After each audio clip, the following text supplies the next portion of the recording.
நாங்க நம்பி நம்பி நம்பி ஏமாந்துட்டோம். இனி இடமே இல்லையாக்கா. அதான் அது தலைவரே சொல்லிட்டாங்க, இந்த சிங்கள பேசினாலும் எங்களுக்கு ஒரு தீர்வை எப்பொழுதுமே தர போறது இல்லை.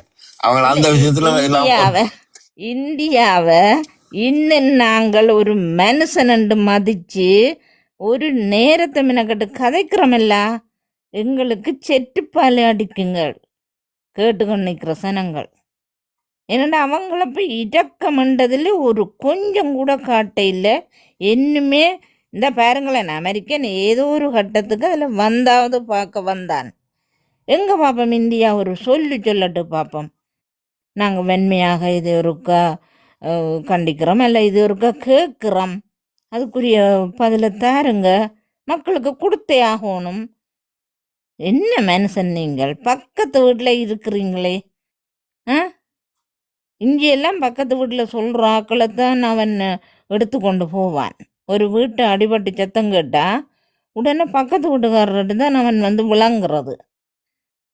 அப்படி இருக்கேக்க நீ வந்து ஒரு பக்கத்தில் இருக்கிற, எங்களுக்கு தெரியும் ஊசி போய் நின்று ஐயா கடவுளே எங்களுக்கு அவர் என்னென்னு சொன்னவர். ஐயோ அவ்வளோத்தையும் சொல்கிறதுக்கு எனக்கு இப்போ வருவதில்லை. எல்லாம் சொல்லி பார்த்தேன். கடைசியில் மண்ணை கடிச்சு கொண்டு தான் வந்தவர். இங்கே இருந்து எழுதி எழுதி கேட்டு பார்த்தார், பார்லிமெண்ட்டிலும் கதைச்சு பார்த்தார். அந்த ஜோசப் விஜய் ஆகிய நான்ன்றதை பக்கத்து இருந்து கேட்கணும்னு சொல்லி பார்த்தார். கடைசியாக என்ன கொடுத்தது? இதுதான் அவங்கள்ட கொள்கை, அவங்களுக்கு அதுதான் விருப்பம். இந்த ஊசிக்கு இது போல அடிக்கிற இதை எங்கடையாக்கள் செய்யினம். என்ன கதைக்கிற? அவங்கள் உடுப்பு போடுறது பற்றி அவங்கள் இல்லை, இப்போ நீ தான் அதில் அக்கறை எடுக்க வேணும். இல்லை உனக்கு தான் அது ஒரு பெரிய ஒரு கவலையான விஷயம். அவங்கள சும்மா மண்ணை உராண்டி போட்டு கீழே அண்டர் கிரவுண்டுக்கு கிடக்குறாங்க. கேட்க மனுஷர் இல்லை. ஒருத்தர் கூட எதிர்த்த ஒரு வீடியோ போடானா. அப்போ அவனுக்கு எப்படி வசதி, எப்படி இருக்கும்?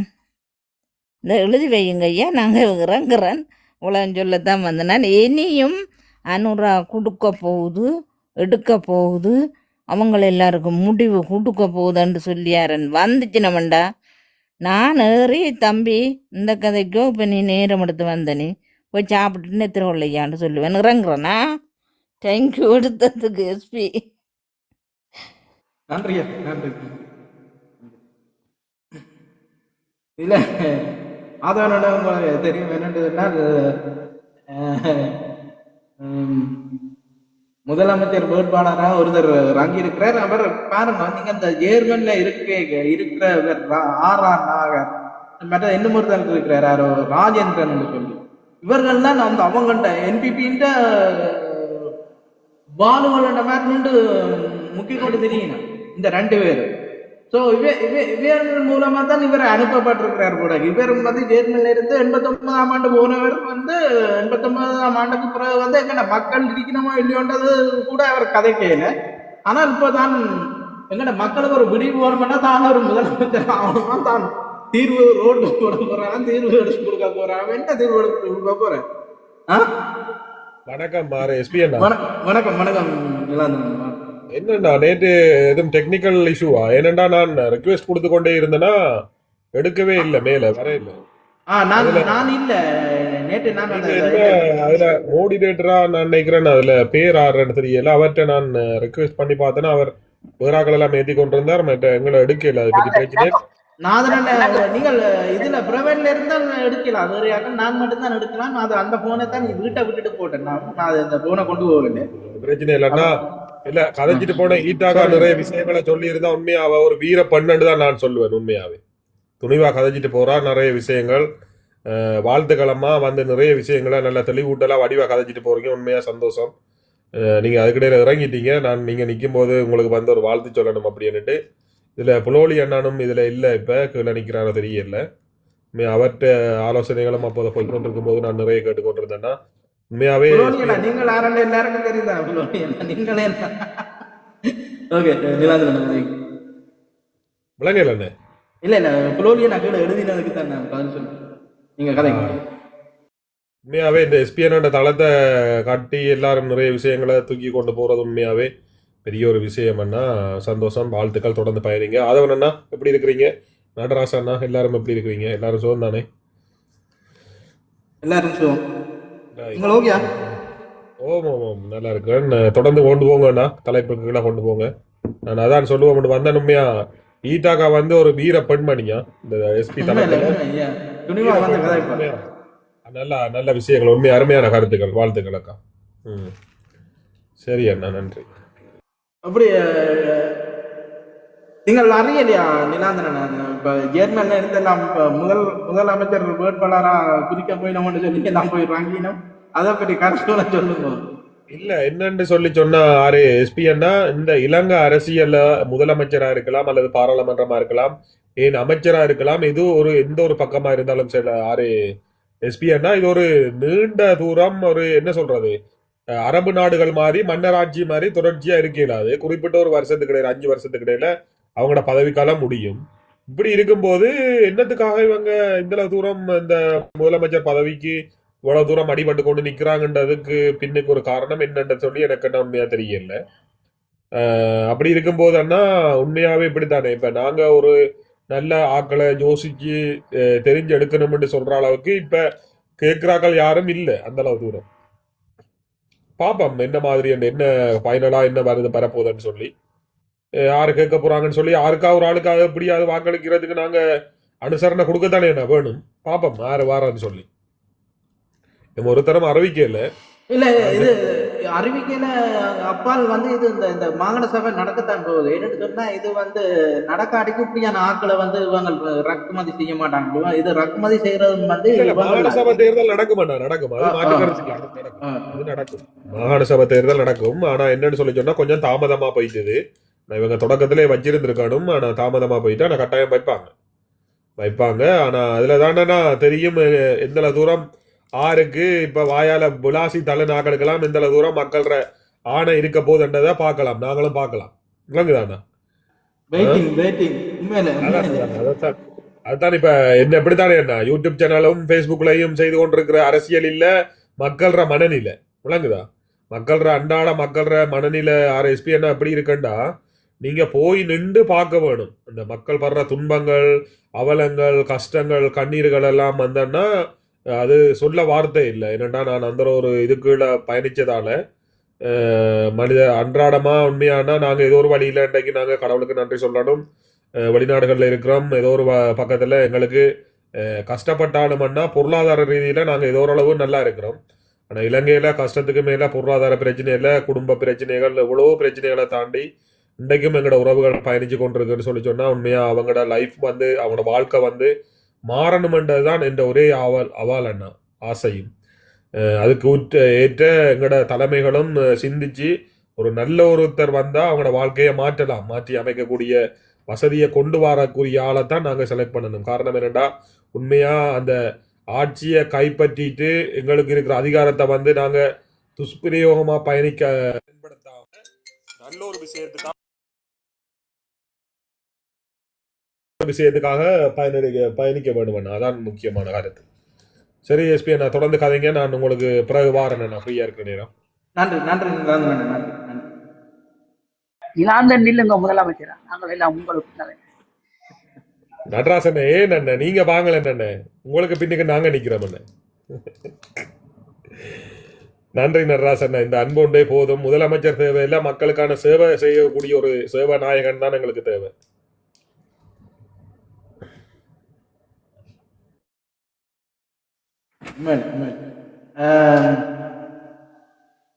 வணக்கம், வாங்க. இப்படி போனவே எல்லாரும் வணக்கம் அதவரனா, வணக்கம் அனைவருக்கும். வணக்கம் வந்தா, வணக்கம் சிவரூபன் வாங்க. நேற்று ஒரு 2 விஷயம் கதைச்சிட்டு நான் இறங்குறேன்னா, என்னண்டா ஆதவண்ணா நேற்று சொன்ன மாதிரி மற்றும் ஒரு 2 பேர் சொன்ன மாதிரி எனக்கு டைம் கிடைக்கல. நேற்று வீட்டு வேலையில் இருந்ததால வந்து கதைப்போம்டா அந்த எங்கட இளைஞர்களுக்கு எங்கட மக்களுக்கு, அதாவது ஸ்பெஷலா எங்கட இளைஞர்களுக்கு வந்து எங்கட தேசிய வரலாற்றையும் வந்து எங்கட அரசியல் தீர்வுகள், அரசியல் பிரச்சனை, எங்கட உரிமை போராட்டங்களை வந்து அங்க வந்து பாட புத்தகத்திலயும் அங்க இருக்கிற மீடியாக்களோ யூடியூபர்ஸோ ஒருத்தருமே கொண்டு போயினம் இல்லை. அதனால இந்த அது வந்து பிள்ளைகள் வந்து அங்க இருக்கிற மீடியாவும் அங்க இருக்கிற அரசியல் தலைமைகளும் ஆளுமையான ஆட்களும் கதைக்க வேண்டும். ஆனா அது நடத்தினம் இல்லை. அது கவலைக்கிடமா இருக்கிறது. புலந்த பெயர்ந்த மக்கள் நாங்க தொடர்ந்து இதுகளை வந்து கொண்டு போகணும். இந்த தளங்களை வந்து பரவலாக்கப்படணும். அது என்ற கருத்து. நேற்று அழகா சொன்னீங்க. சிவரூபன் தான் இதை பற்றி சொன்னவர் என்றால் பாடசாலையில கூட அங்கேயுமே அது கற்பிக்கப்படாமல் எங்களோட வரலாறுகள் எங்களோட நடந்த பிரச்சனைகள் எல்லாம் இளைஞர் சமுதாயத்துக்கு போய் சேர இல்லை. இதை வந்து டியூஷன்லயாவது இப்படி எங்கேயாவது சொல்லி கொடுக்கணும் ஒரு கருத்தை சொன்னவர் சிவரூபன். அது நான் கனகாலமா யோசித்திருந்த அப்படி அந்த அண்ணா அப்படியே வார்த்தைகளால அழகா குறிப்பிட்டிருந்தேன். மற்றது இன்னொரு விஷயம் என்னன்னா, நாங்க அந்த முதலமைச்சரை பற்றி கதைச்சு கொண்டிருக்கிற முதலமைச்சர் அவரா இவரா என்றது வந்து அதை நாங்க வந்து கொஞ்சம் நார்மலைஸ் பண்ணி கொண்டு போறோம்னு நினைக்கிறோம். நாங்க எல்லாரையும் தான் என்னையும் சேர்த்து எங்களோட மக்களுக்கு நாங்கள் தெரிவிக்கிறது என்னவென்றா, இது எங்களோட கடைசி அரசியல் தீர்வு இல்லை. அங்க வந்து அதுல ஒரு மாகாண சபையில ஒரு முதலாவது அவங்க வைக்கணும், வச்சாலும் அதுல எந்த தீர்மானம் எடுக்கல. அதுல வந்து சுப்ரீம் பவர் எல்லாருக்கும் தெரிஞ்ச மாதிரி பிரசிடென்டும் கவர்மெண்ட் தான். அப்ப யாரு எந்த கொள்கையில வரையினோம், ஓகே எங்களுக்கு இது ஒரு இடத்தரிப்பாக எடுக்கலாம் ராஜதந்திரமாக. ஆனா அது சரியான ஆள் சரியான கொள்கையோட வரும். அதை நாங்க கவனமா ரெண்டோடும் பெற்றது. நீங்க அந்த ரீச்சா ஓனர் எல்லாம் நேற்று கதைச்சிங்க. அவர் வந்து இன்டைரக்டா வந்து அவர் தெரிவிச்சிருந்தவர் என்ன, தான் வந்து இப்படி 2 நபர்கள் பிழையான கொள்கையான உள்ள 2 நபர்கள் வந்து இந்த மாகாண சபை முதலமைச்சருக்கு வந்துச்சுனம்டா தான் அரசியலுக்கு வருவதை தடுக்க முடியாதாண்டா அவர் இன்டைரக்டா சொல்றாரு. அதுல வந்து தமிழரசு கட்சியில இருந்து போட்டியிடுறவரும் இப்ப சாவச்சேரியில இருந்து வந்தவரும் போட்டியிட்டா தான் வர வேண்டிய அவசியம் காலகட்டத்தில் இருக்குண்டு. ஆனா அவர் இவ்வளவு காலத்துக்கு தன் கொள்கையில முதல்ல சொல்லணும், தனது லட்சியம் என்ன, மக்களோட சேர்ந்து பயணிக்கிற தலைவன்டா முழு மக்களோட ஆணையில வந்து ஏற்றுக்கொண்டு அதன்படி அதுதான் எங்களோட வழிகாட்டியா இருக்கணும். அதை நாங்க மனசுல புரிஞ்சு கொள்ளோடும் பெற்றது. இது வந்து நாங்க வந்து என்பிபி அந்த அண்ணா சொன்ன மாதிரி எஸ்பி அண்ணா சொன்ன மாதிரி ஜெர்மன்ல இருந்து இறக்கினோம்டா அதுல நாங்க புரிஞ்சு கொள்ளணும் எப்படி எங்களை வந்து திசை காட்டு மாற்றி போய் கொண்டிருக்கணும் இந்த முதலமைச்சர்ன்றதுல அங்க ஒன்றுமே இல்லை. அதை மட்டும் நாங்க விளங்கி கொள்ளணும். அது என்ற கருத்து. அது உண்மை. இப்ப பாத்தீங்கன்னா முதலாவது நீங்க சொன்ன பாஸ்கரன் அவர் வந்து பாத்தீங்கன்னா அவரிடத்துல சொல்லியிருக்காரு அப்படின்னா இவையெல்லாம் பாக்கல என்ன நாங்கள் தான் இறங்கணும் போல அப்படி ஒரு வசனத்தை தான் சொன்னவர். அது ஒரு பேச்சு வாக்குல வந்தது. ஆனால் அவர்கிட்ட வாயால வராம நாங்கள் அதை பற்றி கதைக்க கூடாது. மற்றபடி வார எல்லாரும் சிஎம் பதவிக்கு வரலாம்னு சொன்னால் அப்ப அவைக்கே தெரியும் இந்த சிஎம் பதவி ஒன்றுமில்லைன்றது. இப்ப நானும் கேட்கலாம் நீங்க கேட்கலாம் என்று சொன்னால் அதுல அந்த பதவியில ஒன்றுமே இல்லை. ரெண்டாவது வெளிநாட்டுல இருக்கக்கூடிய ஒருத்தர் வந்து திடீரென்று நான் வர போறேன்னு சொல்றேன்னு சொன்னால் அது நிச்சயமா ஒரு பின்புலத்தோட தான். இது இந்த மெயின் நோக்கம் வந்து எங்களுடைய வாக்கு இதில் வந்து உடைக்கிறது. ஏற்கனவே ஒரு தேர்தலில் பார்த்தீங்கன்னா 1000க்கு மேல வந்து வாக்காளரை நின்றது. அந்த அந்த அந்த பலத்தை உடைக்கிறது. இப்படி இன்னும் பலர் இறக்கி விடப்படுவினும் கட்டாயம் வருவினம். ஒரு கொஞ்ச நாள் பொறுத்தீங்கன்னா தெரியும். உள்ளூராட்சியில வந்து எத்தனை பேர் சரியா சொன்னீங்க. நேற்று சிவரூபன் சூப்பரா இதுவல் கதைச்சிங்க. வாங்க வணக்கம் அண்ணா. மற்றது சங்கரண்ணா வணக்கம். பொல்லாதவன் வணக்கம். வணக்கம் பொல்லாதவன் வணக்கம். சிவரூபன் வணக்கம். எனக்கு ஒட்டுமொத்த அனைவருக்கும் வணக்கம். வணக்கம் வணக்கம். இல்லை, எனக்கு இந்த வடமாநில முதலமைச்சர் அல்லது வடமாநில தேர்தல் நடக்கிற இந்த தளங்களுக்கு இன்னும் நல்ல நினைக்கிறேன். என்னென்னா இன்னொரு 5 வருஷத்துக்கு நாங்கள் ஒரு 39 பேரை கழுவி ஊற்றலாம். ஏன்னா 39 உறுப்பினர் வருவாங்க. இப்போ இருக்கிற நல்லா சொன்னீங்க. ஒரு விதமா தான் திங்க் பண்ணுவோம். கவனமா இருக்கணும் சங்கரன். இந்த இப்படி இந்த சிங்கள இனவாத கட்சிகள் பெறக்கூடாததுல குறியா இருக்கும். எங்கிட்ட தமிழுக்குள்ள அதையும் பார்க்கணும். ஆனா சிங்கள கட்சிகளும் பெறக்கூடாது. இல்ல ஏற்கனவே இப்ப இருக்கிற பாராளுமன்ற உறுப்பினர்கள் எல்லாருக்கும் தான் நம்ம பேசி கொண்டிருக்கோம். சரிதானே? இப்ப எம்பிக்கும் பேசுறோம், தமிழ் கட்சி எம்பிக்களுக்கும் பேசுறோம். அப்ப அவங்களுக்கு பேச்சு கொடுத்து கொண்டிருக்கக்குள்ள இப்போ இன்னும் ஒரு கொஞ்சம் பேர் புதுசாக அவங்களும் அமைச்சராக ஒரு 5 பேர், அங்கால முதலமைச்சர், அதுக்கப்புறம் உறுப்பினர்கள் 2 கௌரவ உறுப்பினர் 39 பேர் வர போகிறாங்க. இப்போ அவங்களுக்கும் இல்லை நாங்கள் பேச போகிறோம். அப்போ 5 பேர் ஏற்கனவே ஒரு தானே வந்த விரும்பி வந்த ஒரு ஆள் விருப்பமில்லாமல் போய் இப்போ படத்தில் பால் இருக்கு. அப்போ அதை நினச்சா இன்னும் பாராக்கள் எப்படி எல்லாம் நம்மளை பாடாய்படுத்துவாங்கன்னு யோசிச்சேன் நான். அந்த தெரியுதா அந்த விளாம்பழம் வாழைப்பழம் இந்த கதை தெரியுதானே, மன்னருக்கு அன்னாசி பழம் கொடுத்த கதை. பழங்கள் கொண்டு போன இடத்துல பலாப்பழத்தை கொடுத்து வாயில தீத்துறது. சொல்லுங்க, எனக்கு தெரியாது, பலரும் தெரியும். சொல்லுங்க, நல்ல ஒரு கதை ஒண்ணு என்னன்னா, மன்னர் அறிவிச்சாராம ஒரு ஊர்ல போயிட்டு, நான் விரும்புற பழங்களை, எனக்கு விருப்பமான பழங்களை நீங்க கொண்டு வந்தீங்கன்னா சாப்பிடுவேன். நான் சாப்பிடுற பழம் அண்ணா பழமண்டு இல்லையா எனக்கு பிடிச்ச நான் சாப்பாடு கொண்டு வந்துடணும்னு சொல்றது இல்ல. அதுல பழம் தான் மெயின். அப்ப நான் சாப்பிட்ட பழம் என்றால் அதை நான் உங்களுக்கே தீர்த்தி விடுவேன். அப்போ ஒரு ஆள் முதல் வாழைப்பழம் வந்து, அப்போ அவர் நான் வாழைப்பழம் சாப்பிட்டேன்னு சொல்லி வாழைப்பழத்தை தீர்த்தி விட்டார். அப்படி கொய்யாப்பழம், அதுக்கு பிறகு அன்னாசி பழமாம். அன்னாசி பழத்தை அப்படியே முழுசாக தீர்த்துறாராம். அப்போ அந்த தீர்த்தக்குள்ள அந்த வாயெல்லாம் கிழிஞ்சி ரத்தம் எல்லாம் ஓடி அவன் திரும்பி போகக்குள்ள சிரிச்சு கொண்டு போறானாம். அவ்வளோ ரத்த வேதனையிலே, இந்த வலியில. ஏன்டா சிரிச்சு வரான்ல, இல்ல அன்னாசி பழம் கொண்டு போன எனக்கு இப்படியா பின்னால பிலாப்பழம் வச்சிருக்கான். அவன் நிலைமையை நினைச்சு சிரிக்கிறவன்.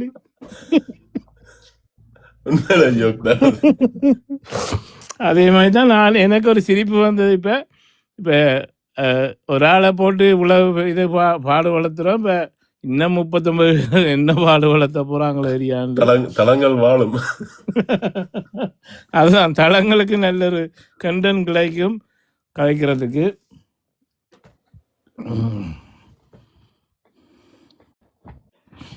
இனி நித்திரையில இந்த ஜோக் தான் வரப்போகுது. வணக்கம்.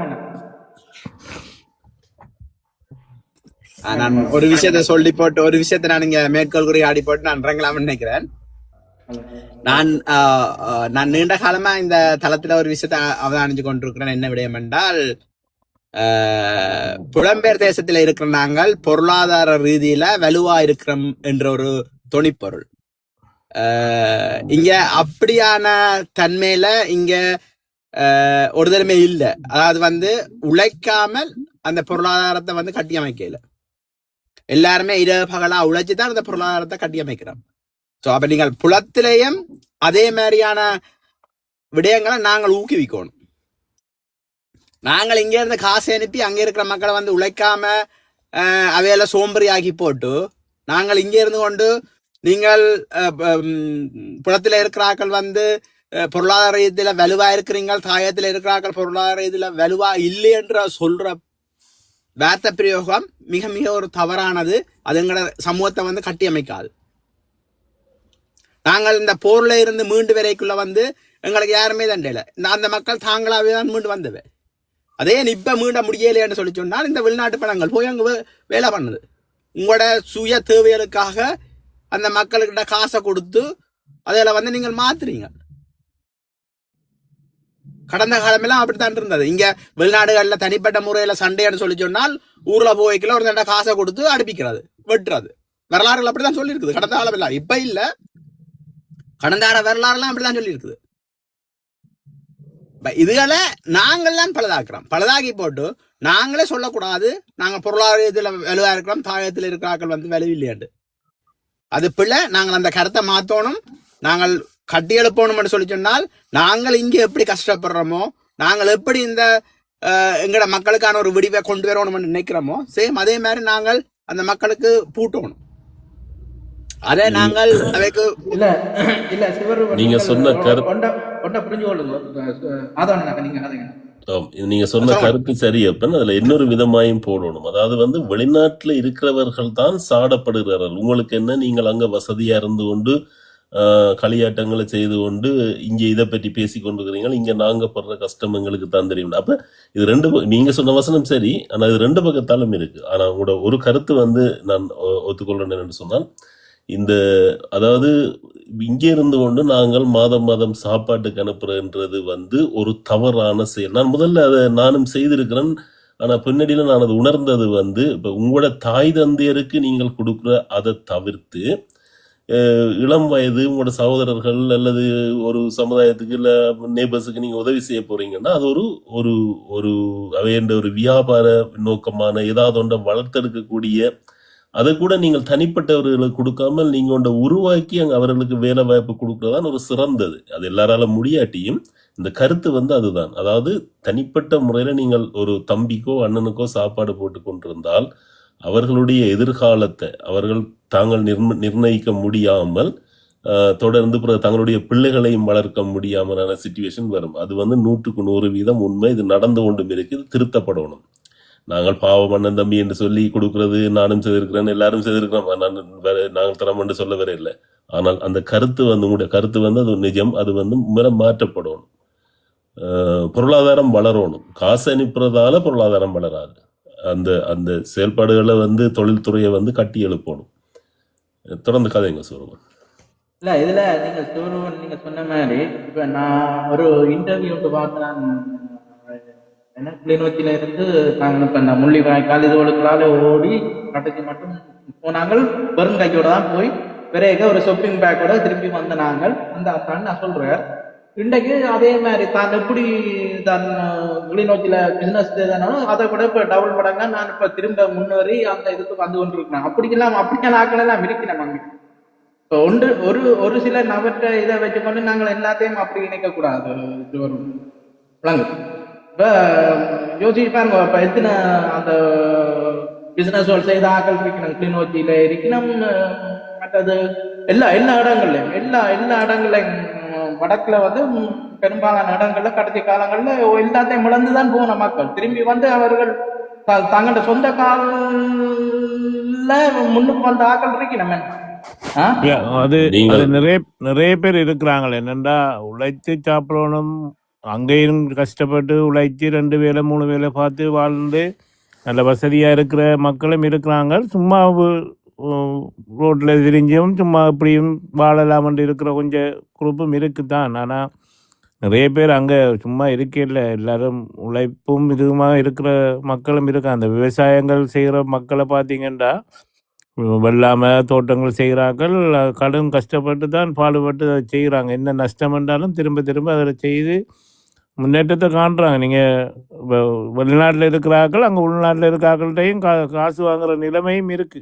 உண்மை இல்லை, அது 50க்கு 50 சங்கர். அதாவது வந்து தொழில்துறையில் இன்னைக்கு விவசாயத்தில் தோட்டங்களில் கூட கஷ்டப்பட்டு நான் கண்ணால் பார்த்ததில் சொல்கிறேன்.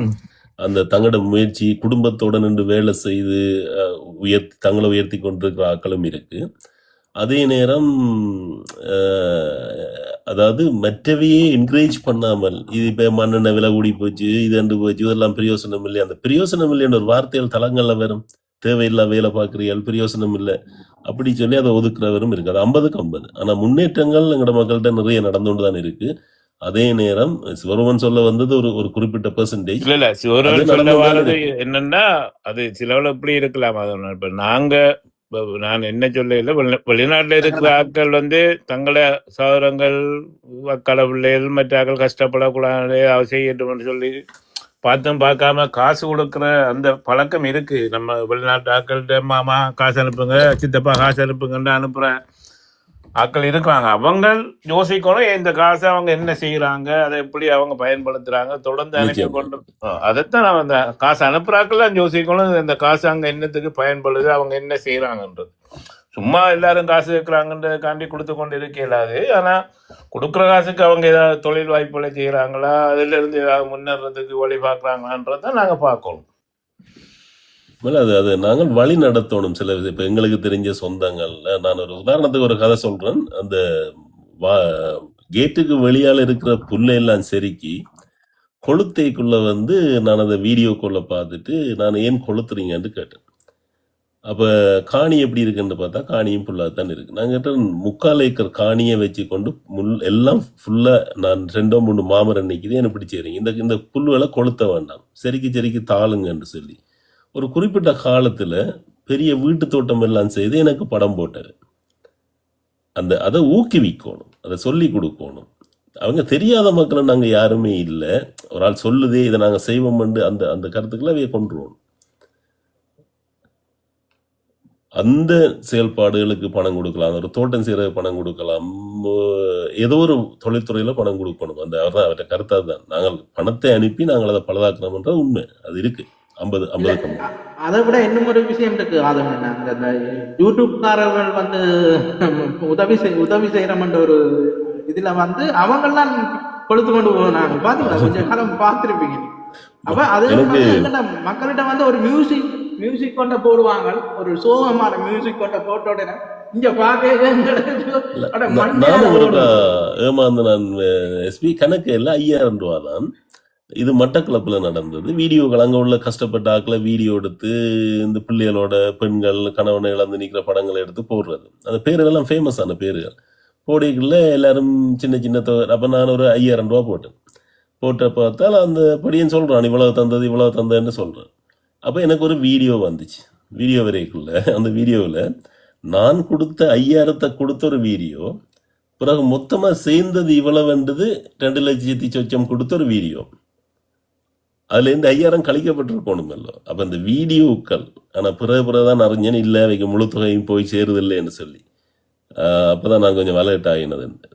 5000ன்றது ஒரு பெரிய காசை தெரியல, சரி நான் சின்ன ஒரு உதவி செய்யணும்னு கொடுத்தது. ஆனால் அது இந்த யூடியூப்காரர் வந்து ஒரு காலம் இப்போ கொஞ்சம் மக்களும் அலர்ட் ஆகிட்டேன், இப்போ கொஞ்சம் குறைவு. ஒரு கொஞ்சம் காலத்தில் நடந்தது, கொஞ்சம் காலத்துக்கு முதல் நீங்க பார்த்திருப்பீங்க. நீங்க யூடியூப்ல வந்து இப்படி 5000 ஆதவனா கோடி கணக்கில் நாம அனுப்பி இருக்கிறாங்க. ஒவ்வொரு தடவை நான் 5 லட்சம் 10 லட்சம் அனுப்பி இப்ப கிட்டடியில ஒரு ஆள் இந்த அக்கௌண்ட் டீட்டெயில் இல்லை, இத்தனை கோடி 90 கோடியோ இன்னும் அக்கௌண்ட் இருந்ததோ அவரை பாத்தீங்களா. இப்ப வீடுகளை நான் கட்டி அந்த மாதிரி இது பண்ணி போட்டு போயிருக்கணும். அப்ப குணம் வந்து மக்கள் அனுப்பி நாங்கள் ஆசுவோம். அதான் அந்த இறக்கம் உடனே நீங்க அங்கத்தை பிரச்சனையில போட்ட உடனே இங்க இருக்கிற மக்கள் என்ன நினைக்கிறேன் இப்படி கஷ்டப்படுதுன்னு சொல்லி ஒரு அந்த அனுதாபத்தை தேடுறது. இப்படி ஒரு மியூசிக் பேக்ரவுண்ட் மியூசிக் கொண்டு போடுவாங்க, இப்படி என்று சொல்லி ஒரு இதை ஒரு அம்மா மேல காட்டுவாங்க, ஒரு 7ஆவது ஆக்களை காட்டுவாங்க.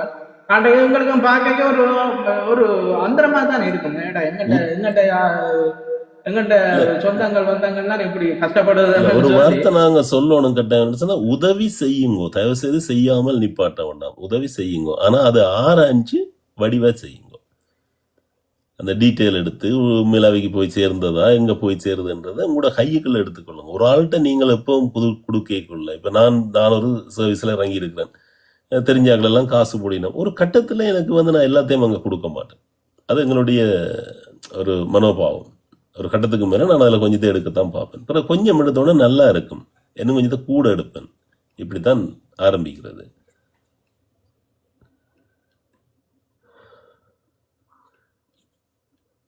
கேசவனோட அமைதியா இருக்க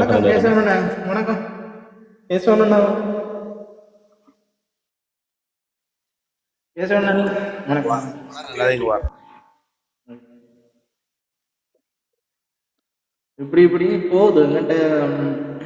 மற்றது அங்க இருக்கிற மக்கள் அநேகமான மக்கள் வந்து நீங்க இப்ப சொன்ன மாதிரி தோட்டம் செய்யற மக்கள், இந்த பிசினஸ் செய்யற மக்கள் எல்லாம் வேற ஆக்களை எதிர்பார்க்காம தங்கிட்ட முயற்சியில வந்து அவங்க முன்னேறி இருப்பாங்க. அதோட பார்த்தோம் அப்படியா நாக்களையும் பார்த்தோம். இதுல இப்ப கரண்ட்லி அங்க மக்களுக்கு இருக்கக்கூடிய பிரச்சனை உண்டு. இந்த யுத்தம் முடிஞ்ச பிறகு அது திட்டமிட்ட சேலம் தான். இந்த லோன்ஸ் என்று சொல்லி அள்ளி கொடுத்து விட்டாங்க. மோட்டார் சைக்கிள் அடைவுகள் இப்ப பாதி என்ன 3/4 பெற்ற நகை அங்க அடைவுலான் இருக்கு. சரியா? அது முதலீடுகளுக்காண்டியும் செய்தது, எல்லாரையும் தவறா சொல்லக்கூடாது. ஒரு கம்மம் வேலைகள் செய்யறதுக்கு முதலீடுகளுக்காண்டியும் செய்தது. ஆனால் அந்த கம்மம் கை கொடுக்காட்டி, அந்த தோட்டங்கள் கை கொடுக்காட்டி அதுல வந்து கஷ்டப்படுறது. அதுதான் இப்ப அங்க பெரிய கேஸா ஓடிக்கணும். பேங்க் வந்து நல்லா உழைக்குது, லோன் தாராளமா லோன் எடுக்கலாம், அடைவு வைக்கலாம், காசு எடுக்கலாம். ஆனா அதுல தான் எல்லாரும் இப்ப அழிவுக்கு போய் கொண்டிருக்கணும் மக்கள், அதிகமான ஆட்கள். ஆனால் இருக்கிறத உழைச்சி இருக்கிறத வச்சு தங்களை முன்னேற்றி வாழ்றாக்கள் வந்து பிரச்சனை இல்லை. கஷ்டம் இருந்தாலும் நிம்மதியாக இருக்கணும். ஆடம்பர பொருட்கள் இப்போ உங்களுக்கு எதுவும் தேவை, ஃப்ரிட்ஜ் ஃப்ரீசர் எதுவும் தேவை என்று சொன்னால் ஆர்டர் பண்ணினால் வீட்டை வந்துடுறாங்க. காசும் தேவையில்லை, கொஞ்சம் காசு காணும். பிறகு மாதம் மாதம் கட்டணும். அந்த மக்கள் அதை வேண்டதில் எனக்கு எந்தவித ஆட்சேபனையும் இல்லை. ஆனால் எங்களுடைய உழைப்பை பாதிப்பு. இங்கே கூட நாங்கள் என்ன செய்கிறோம், எங்களுக்கு அஃபோர்ட் பண்ணாத எதையும் நாங்கள் வேண்ட மாட்டோம், எங்களோட பட்ஜெட்டுக்கு மேலே போக மாட்டோம். அவர்கள் வந்து அதை வந்து ஒரு தங்களோட பட்ஜெட்டை பற்றி யோசிக்காமல், தங்களோட உழைப்பை பற்றி யோசிக்காமல் வேண்டி போட்டு சரியாக கஷ்டப்படணும்.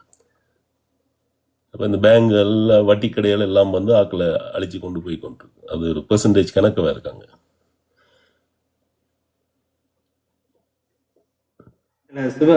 வணக்கம் சிவரூபன்.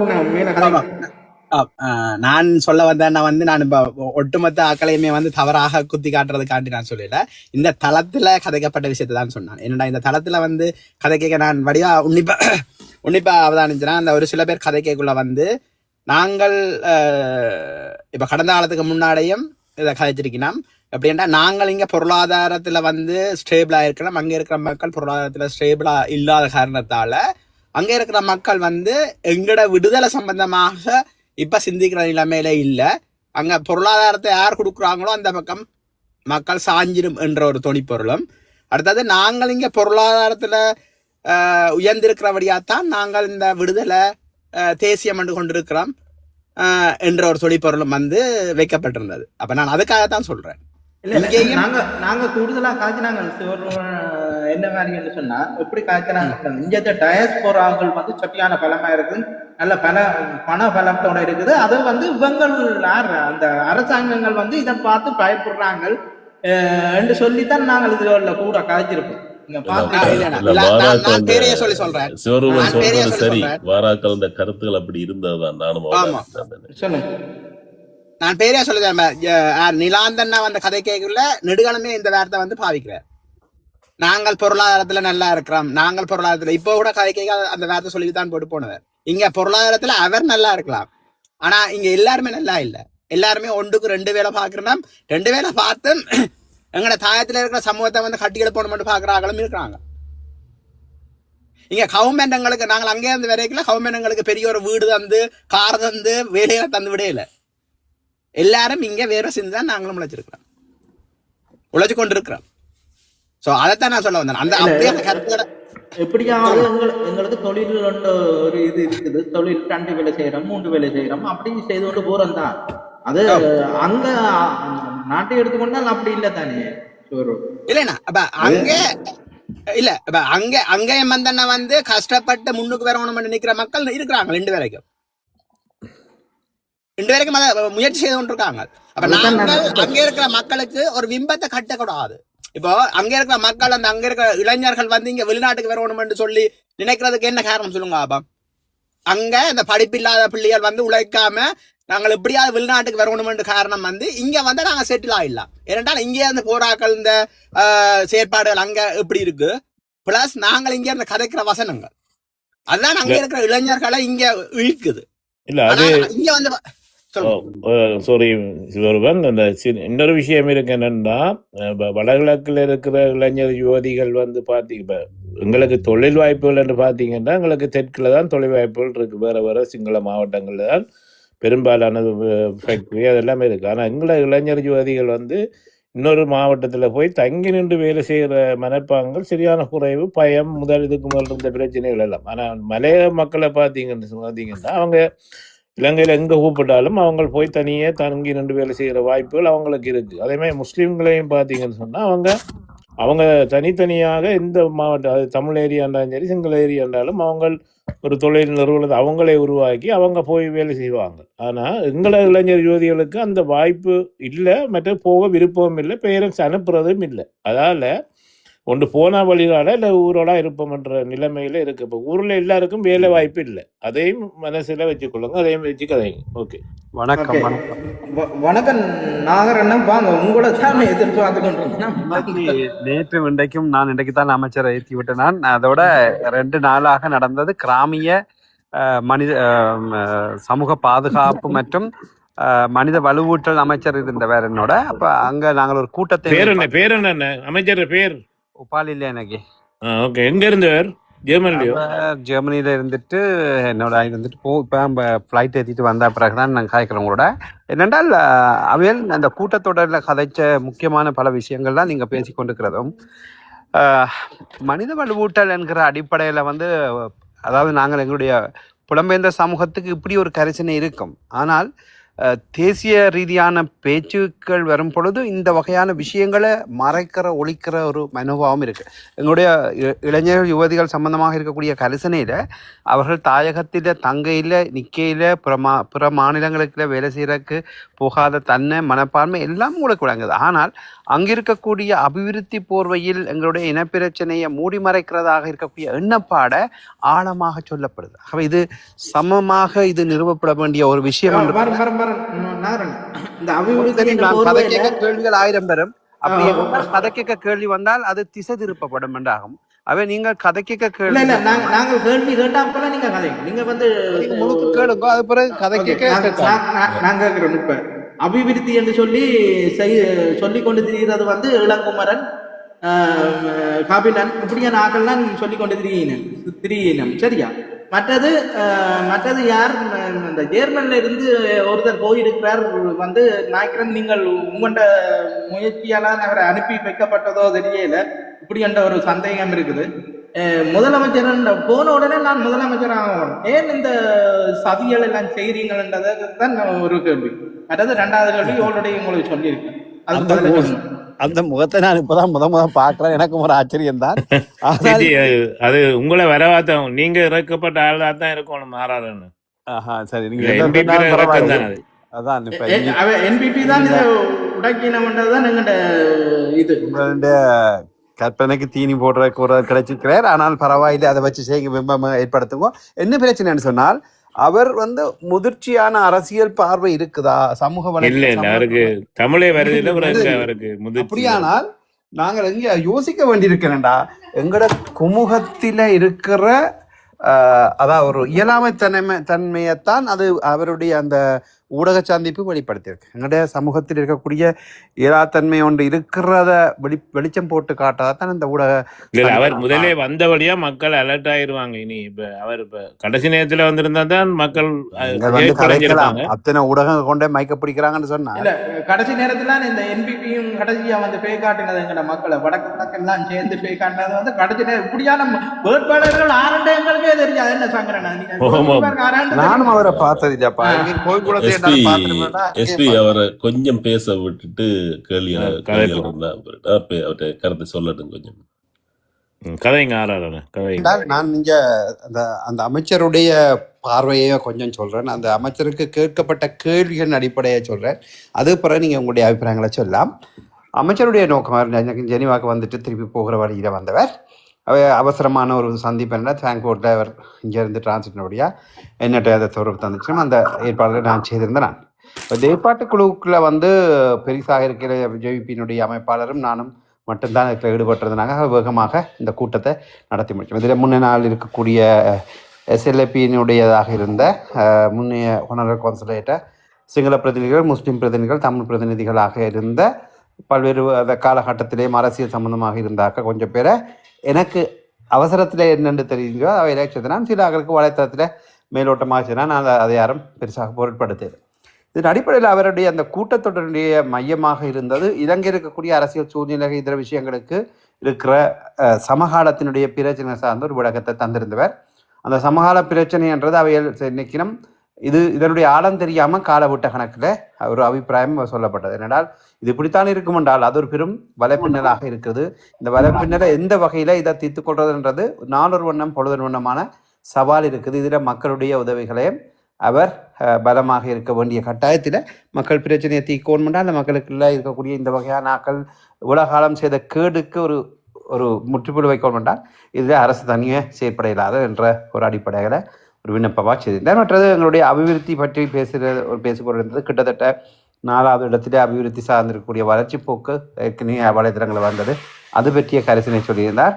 போக்குவரத்து சம்பந்தமான அபிவிருத்தி என்பது எல்லாமே சொல்லி எங்களுக்கு இந்த சுற்றுலா தலங்களை மேம்படுத்த சம்பந்தமாக இருக்கின்றதையும் இந்திய தலையீடுகள் சம்பந்தமாக இருக்கிறத தீர்த்து கொள்ள இருக்கக்கூடிய சில விஷயங்களும் சொல்லப்பட்டது. இங்கே அவர் முக்கியமாக சொன்னது புலம்பெயர்ந்த சமூகத்தில் இருக்கிற மக்களுக்குள்ள இது சம்பந்தமான கருத்துரைகளை கொண்டு போக வேணும் என்ற ஒரு பிரச்சனை. அதாவது அரசை பற்றியோ அல்லது இலங்கையினுடைய ஆட்சி பொறுப்புகளை பற்றியோ தொடர்ச்சியாகவே ஒரு பரப்புரை இருக்குது, கூடாது என்ற மாதிரி எந்த சந்தர்ப்பங்களையும் இது சரியென்று சொல்றதுக்கான வாய்ப்புகளை வாரத்துக்கு வாய்ப்பு இல்லை. அப்படியானால் அந்த பிம்பம் என்ன செய்யும் சொன்னால் இதுல நிப்பாட்டிட்டு ஒரு கேள்வி இதோட முடிக்கிறேன். அந்த பிம்பம் என்ன செய்தான்னு சொன்னால் ஒவ்வொரு குமுகத்தில் இருக்கக்கூடிய அடிப்படை பிரச்சனைகளையும் தீர்க்கிறதுக்குரிய எந்த ஒரு நிகழ்ச்சிகளிலும் நடக்காமல் இருக்கிறதுக்கு தடையா போகுது. இதை பயன்படுத்துறது எதிர்கட்சியின் பரப்புரைகளுக்கும் அல்லது எதிராக இருக்கிற ஆக்களுக்கும் இப்பொழுது இருக்கக்கூடிய கைது செய்யப்பட்டிருக்கக்கூடிய ஆக்கள் தப்புறத்துக்குரிய பாதைகளை பெறத்துக்கும் இந்த எதிர்வினைகள் பயன்படுவதாக சொல்லிக்கிறேன். சொல்லுங்க. இதுல நான் கேட்கிற கேள்வி என்னன்னு சொன்னால், அதாவது எங்களை வடக்கு கிழக்கு சம்பந்தமான உண்மையான பொருளாதார கட்டமைப்புகளை நாங்கள் சரிப்படுத்தணுமா இருந்தால் அதுக்கு முழு சுதந்திரம் வேணும். இங்க வேற ஒன்றுமே தேவையில்லை. நாங்க எதுவும் கேட்கல, எங்களுக்கு தமிழீழம் பிரிச்சு தான்னு கேட்கல, ஒன்றும் சேர்க்கல. அந்த முதலீட்டாளர்களுக்குரிய சுதந்திரம் தேவை. நீங்கள் இன்றைக்கு பார்த்தீங்கன்னு சொன்னால் ஏற்கனவே பல ஹோட்டல் முதலீடுகள் எல்லாமே செய்யப்பட்டு கைவிட்டு ஓடிய இந்த கதைகள் இருக்குது. இந்த உப்பளத்துக்கு பெரிய ஒரு ப்ராஜெக்ட் ஒன்று கொடுத்தது, அதை ரிஜெக்ட் பண்ணி உப்பளத்துக்கும் பரந்தன் கெமிக்கல் கார்பரேஷனுக்கும் ப்ராஜெக்ட் கொடுத்தது ரிஜெக்ட் பண்ணி அது போயிட்டுது. அதே மாதிரி இன்றைக்கு ரீச்சாவை பார்த்தீங்கன்னு சொன்னால் ரீச்சாக கரிப்பூசுற விதமான கணக்க விஷயங்கள் நடந்து கொண்டிருக்கு. அப்போ என்னண்டு இந்த புலம்பெயர் சமுதாயத்துக்கு ஒரு நம்பிக்கை வரும் அங்கே முதலீடு செய்கிறதுக்கு. அப்போ நாங்கள் வேற ஒன்றும் கேட்கலையே, இந்த அரசியல் அது இது ஒன்றுமே கேட்கல. அந்த பாதுகாப்பு, அந்த முதலீட்டர்களுக்கான பாதுகாப்பு, அந்த ஒரு தலையீடும் இருக்கக்கூடாது, எங்களுக்கான லைசன்சஸ் வேணும், சேஃப்டி வேணும் என்று அதை திறந்து விட்டாலே, அதுக்கான அனுமதி கொடுத்து அதை திறந்து விட்டாலே இப்படியெல்லாம் கணக்கு ரூம் போட்டு ஆலோசிச்சு கூட்டம் வைக்க தேவையில்லையே. அவர்கள் தங்களுடைய வேலையை அப்போ இந்த புலம்பெயர் சமுதாயம் பெரிய ஒரு பொருளாதார கட்டமைப்போடு இருக்கணும், அவைக்கு அங்கே பொருளாதாரத்தை வளர்க்கலும். அப்போ இதை பற்றி நாங்கள் சிந்திக்கணும். அதில் நீங்கள் அந்த வடக்கு கிழக்குன்ற பொருளாதாரம் வளர்றதுல உங்களுக்கு எந்த விதமான விருப்பம் இல்லை. அதுதானே இங்க குறிக்கோளா வருது. அப்ப அதை அந்த தடையில எடுத்து விடுங்க. அதாவது நான் தடை எடுக்கிறேன், எல்லா தடையும் சொல்லல, அதை நீங்க இப்போதைக்கு எடுக்க மாட்டீங்க. ஆனால் இந்த பொருளாதார இந்த பொருளாதார கட்டமைப்பு, இந்த பிசினஸ் இன்வெஸ்ட்மெண்ட்டுக்கு தடைகள் இல்லாமல் ஓகே, உப்பளத்துக்கு பெரிய ஒரு ப்ராஜெக்ட் வந்தது, புலோலியனை விளங்கப்படுத்த பெரிய ஒரு ப்ராஜெக்ட் வந்தது, அதெல்லாத்தையும் ரிஜெக்ட் பண்ணிட்டீங்க. ஆனால் பரந்தன் கெமிக்கல் கார்பரேஷன் அதை ரிஜெக்ட் பண்ணியாச்சு. அந்த கெமிக்கல் கார்பரேஷன் காணியை நீங்கள் இதுல எது என்று கோடிடாமல் அந்த குற்றச்சாட்டை வைக்கிறீங்க.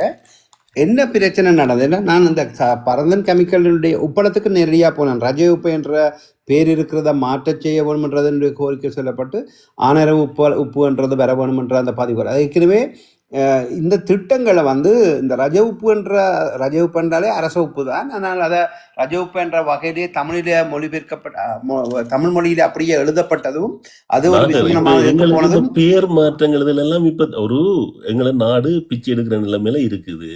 எங்களோட ருபீஸ் விழுந்து போய் கிடக்குது. இதுல நாங்கள் ஏன் அந்த பேர்ல நாங்கள் முதல் கவனம் செலுத்துறோம்? நான் சொன்னது இன்றைக்கு வெளிநாட்டுல இருக்கக்கூடிய ஆக்கள் எத்தனையோ மில்லியன் இதோட பட்ஜெட்டோட ஒரு ப்ராஜெக்ட் கொடுத்தது கவர்மெண்ட்டுக்கு. புலோலியன்னா வந்தாருன்னா கரெக்டா சொல்லுவார். புலோலியன்னா நின்றாரு. இது இந்த குற்றச்சாட்டை யாரும் நான் நேரடியாக அந்த இடத்துல நின்று நான் அது நடக்க. ரெண்டாவது நீங்க சொல்லுறது அது முக்கியமாக சொல்றது நீங்க அந்த கெமிக்கல் இதுக்கு உரியது அது முழுவதும் மீள்கட்டுமான ஜீவம். நிலம் மட்டும்தான் இருக்குது. அந்த பாதுகாரமாக அதனுடைய எல்லாரும் அதுக்குரிய அந்த வரைபடங்களை கொண்டு வந்தது, அது பேசப்பட்டது. தொழில்துறை அமைச்சர் நேரடியாக அங்கே வந்தார். களத்தில் 3 அமைச்சர்கள் அந்த இடத்துக்கு வந்துச்சுன்னா ஊடகங்கள் வந்தது. அந்த பதிவுகள் எல்லாம் இருக்குது. அதற்குரிய ஆரம்ப திட்டங்கள் ஆரம்பிக்கப்பட்டாச்சு எல்லாம் இருக்குது. அது கிடப்பில போகையிலே அது அந்த காணியை வித்தாச்சு. நாகர் அந்த காணியில 40 ஏக்கர் காணியை வித்து கம்பி வேலி எல்லாம் போட்டு அடைச்சாச்சு. அது யாரென்றும் தெரியாது, எந்த முதலீடுன்றும் தெரியாது. ஆனால் அது சிங்களவருக்கு உரியது என்று மட்டும் எங்களுக்கு தெரியும். இல்லை, இப்போ உங்களுக்கு தெரியும் தானே, ஒரு சில உரிமைகளை இந்த உங்களுக்கு ஒரு தனி திருவமான உரிமை இருக்குது. இதனுடைய விஷயங்களை கேட்டறியத்துக்குரியது இருக்குது. ஆகவே இதை வெறுமனே அபிப்பிராய பார்வையாக பார்க்காமல் அந்த காணி வித்ததற்கான எந்த விதமான தகவலும் இதுவரையும் எனக்கு தெரியாது. தகவல் உங்களுக்கு அதான் நான் இருப்பேன். உங்களோட எங்களுக்கு முரண்பாடு வாரது ஏனென்று சொன்னால், இந்த எங்களுடைய எங்களுடைய பொருளாதார வளர்ச்சி அல்லது பொருளாதார கட்டமைப்பை நாங்க வடக்கு கிழக்குல ஒன்றை செய்ய வழி கிடைக்கலாம் மறைமுகமா அரசாங்கம் இல்லாம பண்றதுன்றது உங்களுக்கு வடிவாயே தெரியும். அப்படி நீங்க நேரடியாக தெரியாதுன்னு சொல்ல பரந்தன் முடியாது. கெமிக்கலுடைய நான் சொல்லுற அந்த சம்பந்தப்பட்ட இருக்கிற அந்த அதுக்குரிய தமிழ் பையன்தான் அவர்தான் அதுக்கு பொறுப்பாக இருக்கிறார். அவரை நாங்கள் பேசுகாலத்துக்கு இழுக்கலாம். அவர் வெளிப்படையாக பேசக்கூடியவர். இங்கே இருக்கிறது என்னன்னா நான் நினைக்கிறேன் புத்தளமா அந்த பகுதியிலே இருக்கக்கூடிய தொழிலாளர்களை வந்து இங்கே கொண்டு வந்து இவருக்கு பயிற்சி கொடுக்குற அடிப்படையில் நடந்தது. மற்றது அங்கே இருக்கக்கூடிய ஏன்னா இது வந்து போர்க்காலத்தில் நிப்பாட்டப்பட்டிருக்கிறபடியா இந்த சிறப்பு தேர்ச்சி பயிற்சிகள் தேவைப்படுற அடிப்படையில் சிங்கள தொழிலாளர்கள் கொஞ்சம் பேர் கொண்டு வந்து பயிற்சி செய்யப்பட்டது. அது நடந்தது. ரெண்டாவது உப்பை வந்து பதப்படுத்துதல் பேக் பண்ணுறது போன்ற சம்பந்தமாக இருக்கக்கூடியதில் அந்த மெஷின் ஒன்று பூட்டி அந்த நேரத்தில் நடந்தது. அதுக்கு முதலில் அது நடக்காமல் அங்கே கொண்டு போய் அங்கே பேக் பண்ணி செய்யக்கூடிய செயற்பாடுகள்லாம் ரஜ உப்பு என்று வர்றதுக்குமான அடிப்படை காரணங்கள் உருவாருக்கு முக்கியமானது. ஏன்னா ஏற்கனவே அங்கே பேக்கிங் மெஷினில் போட்ட பேர்கள் பதிவுகளோடு இந்த பொருட்கள் போய் அதுகளோட பதிவு வந்தது. அப்படி அங்கே இருக்கக்கூடிய நிர்வாக குளறுபடிகளுக்களால் இது ஒரு சர்ச்சைக்குரியதாக வந்தது. ஆனால் நீங்கள் சொல்கிற மாதிரி இந்த உப்புக்கும் வெளிநாட்டுக்குமானது எதுவும் ஏற்றுமதி சம்பந்தமானதா அல்லது இறக்குமதி சம்பந்தமான எதுவும் பிரச்சனை இருக்கும்ன்றது நீங்கள் துல்லியமாக அந்த பிரச்சனையும் சொல்லல. அப்படி ஒன்று தேவை என்றால் அது ஆய்வாக நாங்கள் உப்பு கேட்கலாம். இந்தியாவில இருந்து இறக்குமதி ஆகுது. அது வெக்கத்துக்குரிய விஷயம் இல்லை. என்ன நடந்ததென்றால் பருவம் தப்பி பெய்கிறது, உப்பு வந்து விளைகிறது. உங்களுக்கு தெரியும், உப்பு வந்து விளைச்சலை வந்து அரசாங்கத்தாலேயோ நீங்க ஆண்டாண்டு காலமா நாங்கள் வாழ்ந்த பூமியை ஆண்டாண்டு காலமா பருவம் தப்பி நாங்கள் மழை வந்து பெஞ்சதுல வாழ்ந்த அந்த பூமியை அந்த பாத்திகள் நான் போட்டோ வச்சுக்கிறேன் உங்களுக்கு, டெலிஃபோன் தான் அனுப்புவேன். அது என்ன நடந்தேன்டா, மழை வந்து அடிக்கடி பெய்யறதுனால அந்த வெள்ளம் வந்து அந்த தண்ணியோட உப்பு தண்ணியோட நல்ல தண்ணி கலக்கிறதால உப்பு விளைச்சல் குறைஞ்சு பாரிய தட்டுப்பாடு வந்தது. இதுக்கு நான் தான் ஒன்று அவையிட்டு சொன்னால், இந்த சிங்கள மக்களில் கொஞ்சம் பேர் வந்தாக்க சொல்லிச்சோம், நீங்கள் சொல்கிறது சரி தம்பி. ஏனண்டா கிரிக்கெட் மைதானத்துக்கு அடிக்கடி விரிக்கிற மாதிரி உங்களை கொண்டு வந்து விரிக்கிற மாதிரி எங்களுக்கு ஒரு அப்படியா ஒரு வழிமுறையை தந்தால் நாங்கள் ஒரு கிடங்கு மாதிரி ஒரு இடத்தை உருவாக்கி அந்த அந்த நன்னீர் மழை நீரை வந்து அதுக்குள்ள கொண்டு சேர்ந்து அதுல இருந்து உறிஞ்சி வெளியில பாய்ச்சி பாதுகாக்கலாம். இதுக்கு திட்டம் இருக்கு என்று சொல்லியும் சொல்லிக்கணும். ஆனா இதுக்குரிய சரியான வகையான திட்டமிடல் இல்லை என்றது ஒரு குற்றச்சாட்டு தான். நானும் அந்த குற்றச்சாட்டை எங்களுடைய உப்பளத்தின் பழைய படங்கள் உங்களுக்கு எத்தனை இந்த வயசு கிட்டத்தட்ட உங்களுக்கு இருக்கும். உப்பளம் எப்படி இருந்தது, எப்படி அங்க உப்பு சேகரிக்கப்பட்டது, எப்படி குவிச்சு வச்சிருந்தது உங்களுக்கு ஏதாவது ஞாபகங்கள் இருக்கா? அதெல்லாம் பிரமிட் மாதிரி இருக்கும் அங்க பாக்க, பிரமிட் மாதிரி இருக்கும். அப்ப என்ன இப்ப மட்டும் நாங்கள் திட்டம் போடுறோம்? அதாவது வந்து காலங்காலமா மழை பெய்யறது. இன்றைக்கு வந்து கிளிநொச்சி மாவட்டத்தை பாத்தீங்கன்னு சொன்னா குறிப்பிட்ட டிசம்பர் ஜனவரி மாதங்கள்ல மழை பெய்து வெள்ளம் எல்லாம் வரும். அது வந்து 4 மாசத்துக்கு உரியது. அங்கால உப்பு விளைச்சல் வந்து அதை விட கடுமையா இருக்கும். சரி, இப்ப எடுத்து பாருங்க, தொடர்ச்சியான வெயில், அந்த மழை பெய்யறதுன்றது அது ஒரு சாட்டு. நான் கேட்கறது, சரி ஒருதன் வந்து அந்த இடத்துல ஒரு ப்ராஜெக்டை செய்யறான்னு சொன்னா அவன் மழை தண்ணி வெள்ளம் எல்லாம் பார்க்காமல் இதுல இதெல்லாம் நடக்கும்னு தெரியாம ஆரம்பிக்க இல்லையே. இது வந்து நாங்கள் இது பொதுவா நான் உப்பளத்தை எடுத்து கதைக்கிறேன். ஆனால் இப்ப நான் கேட்கிற கேள்வி வந்து, இந்த உலகமா ஓடி திரிகிற இந்த அபிவிருத்தி சம்பந்தமா ஓடி திரிகிற ஆட்கள் எங்களுடைய மக்களுக்குரிய அந்த கட்டுமானத்தை வந்து ஏன் ஒரு எங்களுடைய அதாவது அபிவிருத்தி சம்பந்தமான விஷயத்துல ஏன் ஒரு திறந்த அரங்கமா இருக்கக்கூடாது? அதுல என்ன சுத்தியோட சொல்லுங்க. நாங்கள் வந்து அந்த சாமானத்தை கொண்டு வெளிநாட்டுக்கு போட்டால் அதுக்கு வேலை செய்ய தயாரான நிலையில எங்களுடைய இளைஞர்கள் இருக்கீங்க. யார் சொன்னது இல்லை என்று? நாங்களுக்கு வேலை இல்லாத இங்க அப்படி சொல்லாதீங்க. நாங்கள் மழப்பி போட்டு போற நிறைய பேர் சந்தர்ப்பம் தாங்க கதைக்கிறது. அந்த உப்பளத்தை திறவங்க நான் உங்களுக்கு 1000 பேரை சேர்த்து தரலாம். 1000, 100 இல்ல 200 இல்ல 1000 பேரை சேர்த்து தரலாம். உப்பளத்தின் ஒரு பகுதி வந்து விடுதலை போராட்ட காலத்திலேயே அறியப்பட்ட ஒரு பகுதியாக இருக்கக்கூடிய ஒரு சின்ன தீவு பகுதி மாதிரி அதுக்குள்ள செறிவாக இருக்கக்கூடிய நல்ல உப்பு வரக்கூடிய ஒரு இடம் இருக்குன்னு சொல்லி அதுவும் ஆய்வு செய்யப்பட்டது. அது காடு மண்டி போயிருக்கு. அந்த பகுதியை வந்து மீட்கிறதுக்குரிய வேலை திட்டங்கள் ஆரம்பிக்கப்பட்டது. இதை பற்றி நான் அந்த இடத்துக்கு கஷ்டப்பட்டு தான் போனாங்க.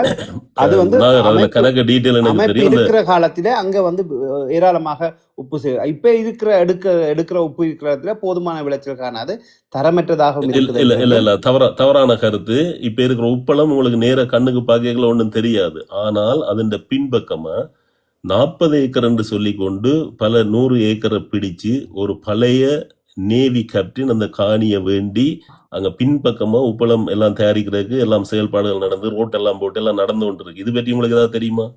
இல்லை, இந்த குற்றச்சாட்டு பிழை என்று சொன்னால் நீங்க இதுக்கு அப்ப நான் பொறுப்பு உங்களுக்கு போடணும். படத்தோட அனுப்பினா சரி என்று சொல்லுவீங்களா? நீங்க அதை நம்ம போடுங்க. பையன் நான் வேலை உண்மையாகவே செய்து இருக்கிறாங்க. உண்மையாகவே நான் ஏன் அப்படியா நான் நீங்கள் உங்களுடைய பிரதிநிதிகள் என்று சொல்லி நீங்க நம்புறவே இருக்கிறேன், இந்த வலைத்தளத்துல வந்து கதைக்கிறவே இருக்கிறேன், இந்த டிஸ்ட்ரிக்ட் டெவலப்மெண்ட் கூட்டத்தில் இது நாங்கள் பற்றி ஒரு நெடுக சர்ச்சை கதைச்சு கொண்டு கொண்டுதான் போயிருக்கோம். இருக்கோம். எங்களுக்கு உங்களுக்கும் எனக்கும் ஒரு தனிப்பட்ட பிரச்சனையும் இல்லை. ஆனால் இந்த ஒரு ஒரு ஒரு இது ஒரு சின்ன விஷயத்தை தான் கதைச்சு கொண்டிருக்கிறோம். அதாவது இந்த வெளிநாட்டு முதலீட்டாளர்களுக்கு சுதந்திரம் கொடுங்கோ, பாதுகாப்பு கொடுங்கோ, அவைக்கு வந்து அவையின் லைசன்ஸை கொடுங்கோ, அவைய ஓப்பனா விடுங்கோ. உங்களுக்கு வடக்கு கிழக்கு வளர்றதில்ல எந்த ஒரு சந்தோஷமும் இல்லைன்றது இந்த குற்றச்சாட்டு கண்ணால இல்லை, பார்த்து கொண்டிருக்கிறோம் நாங்க. நான் என்னட்ட வந்து ஒரு ப்ரொபோசல் வந்தது. அதாவது கரையோரமாக இருக்கிற பகுதியில் கடல் அட்டைகள் வளர்க்குறதுக்கு பெரும் சவால் இருக்கு, கடல் அட்டை திருடப்படுது. அப்போ அதை வெளிநாட்டில் இருக்கிறவர் சொல்ற தான் செக்யூரிட்டிஸ் ஒரு ஃபார்ம் போட்டு தண்டையும் பாதுகாத்து பிறரையும் பாதுகாக்கிறேன்னு சொல்லி கடற்கரை அமைச்சரோட கதைக்கிறாங்க. அப்போ அவர் எங்களுக்கு கேட்குறார், தான் ஆயுதம் வச்சிருக்கவனும் அதுக்கு ஃபார்மேஷன் தாங்கணும். அப்போ எங்கள் நாட்டில் இருக்கிறே உங்களுக்கு தெரியும், கடல் சம்பந்தமான பகுதிகளுக்குள்ள ஆயுத பிரச்சனையோடு இருக்கிறதுன்றது அரசோ அல்லது இருக்கக்கூடிய யாரோ எதிர்கட்சியோ இன்னொரு நிறுவனமோ அது துஷ்பிரயோகம் செய்யக்கூடிய வாய்ப்பும் இருக்கு, சில நேரம் அதை துஷ்பிரயோகமாக பார்க்கக்கூடிய வாய்ப்பும் இருக்கு. ஆகவே ஆயுத கலாச்சாரம் இன்னும் வரப்போறதுக்கு ஒரு பார்வையாக போடும். ஆகவே சம்பந்தப்பட்ட சில வணக்கம். அதாவது என்ன சொல்றது, எல்லாருக்கும் வணக்கம். நான் அந்த கருத்தை சொல்றேன். அதாவது சந்திரிகாயின் ஆட்சி நிறைவு பெறுவதற்கு இந்த ஜேவிபியின் அப்போதைய ஒரு பொறுப்பில் இருந்த இந்த அனுரகுமார திசநாயக்க தான் அதை முன்னகர்த்தி சென்றிருந்தார். அந்த ஓய்வெடுக்கிற நேரத்தில் ஓய்வெடுக்கணும், இனியும் இவைக்கு பதவி கொடுக்கக்கூடாண்டு முன்னின்று செயல்பட்டு மைந்தையை கொண்டு வந்ததிலிருந்து மைந்தையின் இன அழிப்புக்கு முழு துணையாக பக்கபலமாக வலதுகரமாக இருந்து செயல்பட்டவர் தான் இந்த அனுரகுமார திசநாயக்க. இவர் ஒன்றும் தேவலோகத்திலிருந்து குதிச்சிட்டு வரலை. இவர் வந்து மக்களுக்கு வந்து நல்லதை செய்து நல்லதை கொடுக்க போகிறாருண்டு. அதுவும் வடகிழக்கு எங்களோட தாயக தமிழ் மக்களுக்கு. இதில் ஒன்று விளங்கி கொள்ளுங்க, தயவு செய்து இந்த என்பிபி மக்கள் என்பிபியாக வந்து கொண்டு முகமூடி போட்டு கொண்டிருக்கின்ற இந்த சிங்கள பேரினவாத அரசாங்கம் வந்து வடகிழக்குக்கு எந்த ஒரு நியாயமான அவங்களோட அடிப்படை உரிமை அடிப்படை உரிமையை கூட கொடுக்காது. அது வந்து சிங்கள தேசத்தின் தாற்பயம். உங்களுக்கு ஒன்று தெரியும், இந்த யுத்தத்தில் சகலதுக்கும் வந்து இந்த அனுரகுமார திசநாயக்க கடும் பங்கு வகித்து விடுதலை புலிகளை அழிக்கணும், பயங்கரவாதிகள் இனப்படுகொலை நடத்துறதுக்கு மெயின் காரணமாக இவருக்கு ஆதரவாக இருந்து தண்டை பார்லமெண்ட் பிரதிநிதித்துவத்தையும் ஆதரவை கொடுத்து கொண்டு 3-4 பேர் இருந்தவங்க அந்த ஜேவிபியின் ஆக்கள் அவங்க ஃபுல்லாக இவருக்கு சப்போர்ட் கொடுத்து கொண்டிருந்து யுத்தம் முடிய இனப்படுகொலையும் முடிய பாராட்டி ஒரு துட்டகை முனுவாக தன்னை வந்து மைந்தையை வந்து பறைசாற்றினத்தில் இந்த அனுரகுமார திசநாயக்கு பாரிய பங்கு இருக்குது. அந்த புத்தகம் வெளியீட்டுக்கும் இவரும் ஒரு பொறுப்பாளராக இருந்தார். அப்படியானவர் வந்து அப்படி இப்போ வந்து என்பிபியாக வந்து மக்களுக்கு நடந்த பிரச்சனைகள் கையளிக்கப்பட்ட பொது இளைஞர்கள் கையளிக்கப்பட்ட எங்களுடைய மக்களுக்கு ஒரு முடிவு வேணுமென்று யாழ்ப்பாணத்தில் வந்து மக்களை மடமாற்றி ஏமாற்றி கொண்டு போனவருக்கு இந்த வட்டலந்த பிரச்சனையை எடுத்துக்கொண்டு பார்லமெண்டத்தில் அவசரமாக வந்து ரணில குற்றம் சாட்டி கொண்டு அதை அமுல்படுத்தி தெரிஞ்சவருக்கு 1,48,000 மேற்பட்ட மக்களை இனப்படுகொலை செய்து அங்கவீனமராக ஆக்கி காணாமலாக்கப்பட்ட இந்த பிரச்சனையை ஏன் கையில் எடுக்கல? இது அவருக்கு தெரியாதா? அடுத்தது வந்து உங்களுக்கே தெரியும், ரணில் அரசாங்க காலத்தில் வந்து விடுதலை புலிகள் ரணில் இடைக்கால அந்த நிர்வாகத்தின் காலப்பகுதியில் அப்படி ஒரு தமிழில் கிடைச்ச மாதிரி தான் எங்களுக்கு இருந்தது. உங்களுக்கே தெரியும், அரசாங்கம் வந்து சகலத்துக்கும் ஒத்துழைக்குது, மக்கள் விடுதலை புலிகளால் எல்லாத்தையும் அதுபோல 2016ஆம் ஆண்டு இந்த நல்லாட்சி அரசாங்கத்தை கொண்டு வந்து அந்த நல்லாட்சி அரசாங்கத்தோடாக 100 நாள் வேலை திட்டம், இனப்பிரச்சனைக்கு தீர்வு, இணைந்த வடகிழக்கு தமிழ் மக்களுக்கான 13+ சமஷ்டி அதிகூடிய எல்லாம் சகலதும் வச்சு எங்களை வந்து மடமாட்டினார்கள். அதுபோலதான் இந்த அனுரகுமார திசநாயக்க என்ற ஜேவிபி என்ற அரசாங்கமும் அதை சரியாக செயல்படுத்தி கொண்டிருக்கு. உங்களுக்கு ஒன்று நல்லா புரிய வேணும். இப்போ ஆர் ஐயா வந்து நம்பினார், அதாவது அவர் தமிழ் தேசியத்துக்கு எதிரானவரும் இல்லை, தமிழ் தேசியம் வளரணும், தமிழ் மக்களுக்கு 13+ கிடைக்கணும்ன்றதுல ஒரு திண்ணம் மாறியார். ஆனால் நம்பிக்கட்ட மாதிரி இந்த சிங்கள பேரினவாதத்தை ஏதோ ஒரு மாயையில் புத்தவிக்கு ஒரு பசியம் செஞ்சு விட்டாரோட தெரியல ஆர் ஐயாவை. ஏண்டா அவர் தமிழ் தேசியம் தடமாறி போகாத ஒரு ஆள். ஆனால் இருந்தும் இன்னும் நம்பிக்கொண்டு இந்த சிங்கள பேரினவாதத்தை நம்பிக்கொண்டு அதை மக்கள் மத்தியில விதைக்கிறன்றதுதான் என்னால் ஏற்றுக்கொள்ள முடியாமல் இருக்கிறது. ஆகையினால நாங்கள் தொடர்ந்து புரிஞ்சு கொள்ள வேணும், இந்த சிங்கள பேரினவாதம் இணைந்த தமிழ் மக்களுக்கு எந்த ஒரு அங்குல நூல் அடி கூட நிலம் கூட கொடுக்காது. ஈவன் மயிலவன மாவட்ட பிரதேசத்தில் நடக்கிற அந்த மேய்ச்சல் தர காணியை விட ஒரு பிரச்சனை இல்லையே. அதை விட அந்த எங்களோட மக்களுக்கு கிடைக்காத வண்ணம் தான் இந்த சிங்கள பேரினவாதம் இன்னும் சிங்கள குடியேற்றத்துக்களை பண்ணி கொண்டிருக்கு. ஆகையினால இந்த என்பிபி அரசாங்கத்தை நம்புறதுன்றது நீங்கள் உங்களோட தலையிலே மண்ணள்ளி அந்த மண்ணள்ளி தண்ணியை கொட்டி கொள்ற மாதிரி தமிழ் மக்கள் இன்னும் நம்பி சிங்கள பேரினவாதத்தை கொண்டு விடாமல் எங்களோட போராட்டத்தை இன்னும் வேறுபடப்பட்டு சர்வதேச மட்டத்தில் கொண்டு இந்த ஸ்ரீலங்கா அரசாங்கத்தை கொண்டு எங்கள் இனப்படுவதற்கான நீதியை கோரி எங்களுக்கான இன்னும் இன அழிப்புக்குள்ளாகி கொண்டிருக்கின்றதை சொல்லிக்கொண்டு நாங்கள் எங்களுக்கான வெற்றியை பெற்றெடுக்கணும். தயவு செய்து இந்த சிங்கள பேரினவாதத்தை நம்ப தேவையில்லை. நன்றி. ஆனா நான் 2 வகையில பார்க்கணும். ப்ளீஸ் ஒரு கேமரா நிப்பாட்டுங்க ப்ளீஸ். கேமரா ஓகே, எனக்கு இதுல 2 விஷயம் முக்கியமாக சொல்லக்கூடிய இருக்கு. ஒன்று வளமையாக நாங்கள் இந்த குற்றச்சாட்டுகளை இன்றைக்கு நெட்டில நீண்ட காலம் வைக்கிற அதே குற்றச்சாட்டுகள் இது எங்களுக்கு எல்லாருக்குமே திரும்ப திரும்ப மீளவும் ஞாபகப்படுத்த தேவையில்லாத அளவுக்கு போட்டுது. ஆகவே இந்த விஷயங்களுக்கு அப்பாலுக்கு நேற்று என்கிற விடுதலை போராட்ட வீரன் இன்றைக்கு இருக்கிற நிலைப்பாடு நாளைக்கு இருக்கிறது இருக்கு. நேற்றிருந்த இராணுவம் இன்றைக்கு இருக்கிற நிலைப்பாடு நாளைக்கு, நேற்றிருந்த அரசியல்வாதி இன்றைக்கு இருக்கிற நிலைப்பாடு நாளைக்கு. ஆகவே இந்த அடிப்படையில் நாங்கள் கடந்த காலத்தினுடைய நிலைப்பாட்டுக்குள்ளேயே நாங்களும் இருக்கிறோமா அவர்களும் இருக்கிறார்களா என்ற அடிப்படையில் பார்க்க சில நேரங்களில் ஒரு சிலர் நாங்கள் அந்த அப்போ இருந்த மாதிரி தான் இன்றைக்கும் இருக்கிறோம் என்ற மாதிரி தங்களுடைய குணாதிசயங்களை வெளிப்படுத்தினேன். ஆனால் இன்றைக்கு இருக்கக்கூடிய இந்த குளோபலைஸ் இருக்கக்கூடிய உலகளாவிய இந்த அரசியல் சார்ந்து மற்றும் இருக்கக்கூடிய உலகத்தில் இருக்கக்கூடிய தாயகத்திலே அரசியல் சார்ந்து தாயக மக்கள் அங்கே வாழ்றாக்களுடைய மனோநிலை சார்ந்து மாற்றங்கள் பல செய்ய வேண்டியிருக்கு. அந்த மாற்றங்கள் ஒன்றுதான் பொருளாதாரம் இதர விஷயங்களுக்காக இருக்கக்கூடிய ஊழல் லஞ்சத்துக்கு அடிப்படையாக இருக்கக்கூடிய பிரச்சனைகளுக்கு தீர்வு காணுகிற இந்த விளம்பரங்களுக்குள்ள நாங்கள் இருக்கப்பட்டு போகிறது. இந்த விளம்பரத்துக்களால எல்லாமே தீன்றது என்று நாங்கள் சொல்ல வரையில. ஆனால் இருக்கிற பிரச்சனைகளினுடைய ஒரு செறிவு குறைந்து இதை செறிவு குறைக்கிறதுக்கான ஒரு வெளிப்பாடு தான் எங்களுடைய பங்களிப்புகள். இவற்றில தான் முதலீடுகளாக போன ரீச்சாவோ மற்றவையிலோ எல்லாம் போனது. இன்றைக்கு வேற சொல்லும் பொழுது ஒரு குற்றச்சாட்டு சொன்னார், அங்க அரசு தான் இதில் மடமாற்றம். உங்களுக்கு தெரியும் இந்த பிரச்சனை எப்படி நடந்தது, யாரால நடந்தது, அதுல யார் இதுக்கு பின்னுக்கு இருந்தது எல்லாமே தெரியும். ஆனால் நீங்க சொல்றீங்க அரசு ரீச்சாவை இல்லாமக்க போகுது, அரசு இதை செய்து, அரசு தான் இந்த உப்பளத்தை கிடைக்கிறதை இல்லாம செய்து. அங்க அதுல எந்த மாற்று கருத்தும் எங்களுக்கு இல்ல நாகர். அதை நாங்கள் கண்ணோட பார்த்து கொண்டிருக்கிறோம். அதுல எந்த மாற்று கருத்தும் இல்லை. நீங்கள் சொன்ன ஒரு கருத்துக்கு தான் நான் என்னன்னு சொன்னால், இந்த புலம்பெயர்ந்த மக்கள்கிட்ட அணுகணும், அவைய இன்வெஸ்ட் பண்ண வைக்கணும் என்று சொன்னால் அதுக்கு என்ன கேரண்டி இருக்கு?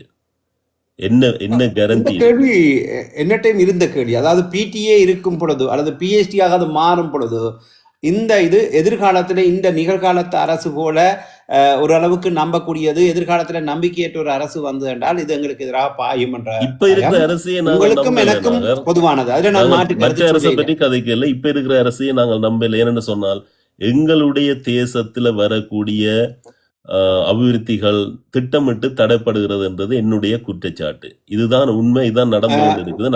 எங்களுடைய வலு மனித வலு குறைஞ்சோண்டு போகுது, இருப்பு இல்லாம போகுது, தொழில்நுட்ப கேள்வி சார்ந்து இருக்கக்கூடியதுல எதுவும் இல்ல. அது குற்றச்சாட்டு. எங்களுடைய வலு எங்கேயும் குறையல். வெளிநாட்டுக்கு போக வேணும் என்ற மோகப்பாடு 50-50 இருக்கிற மக்கள் நாங்கள் இருக்கிறோம். வடமாகாணத்தில் இருக்கக்கூடியதுல 90 விழுக்கான ஆட்களுக்கு அங்க வாழ்ற விருப்பம் இல்லை. அது ஒரு நிமிஷம், வெளிநாட்டுக்கு போறதுக்கு என்ன காரணம்? பொருளாதாரம். அந்த பொருளாதாரத்தை அங்க கட்டி அமைச்சால் ஏன் மக்கள் வெளிநாட்டுக்கு போய் இப்ப வந்துட்டீங்க. அந்த பொருளாதாரத்தை கட்டி எழுப்ப வேணும்ன்றதுக்கு நீங்க வந்துட்டீங்க.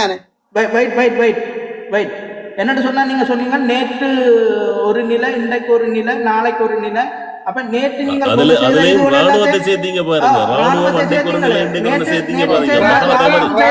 ராணுவத்துக்கான உணவு உடைகள் சகலதுகளும் பட்ஜெட்ல மேலதிகரிச்சு இருக்க ஒழிய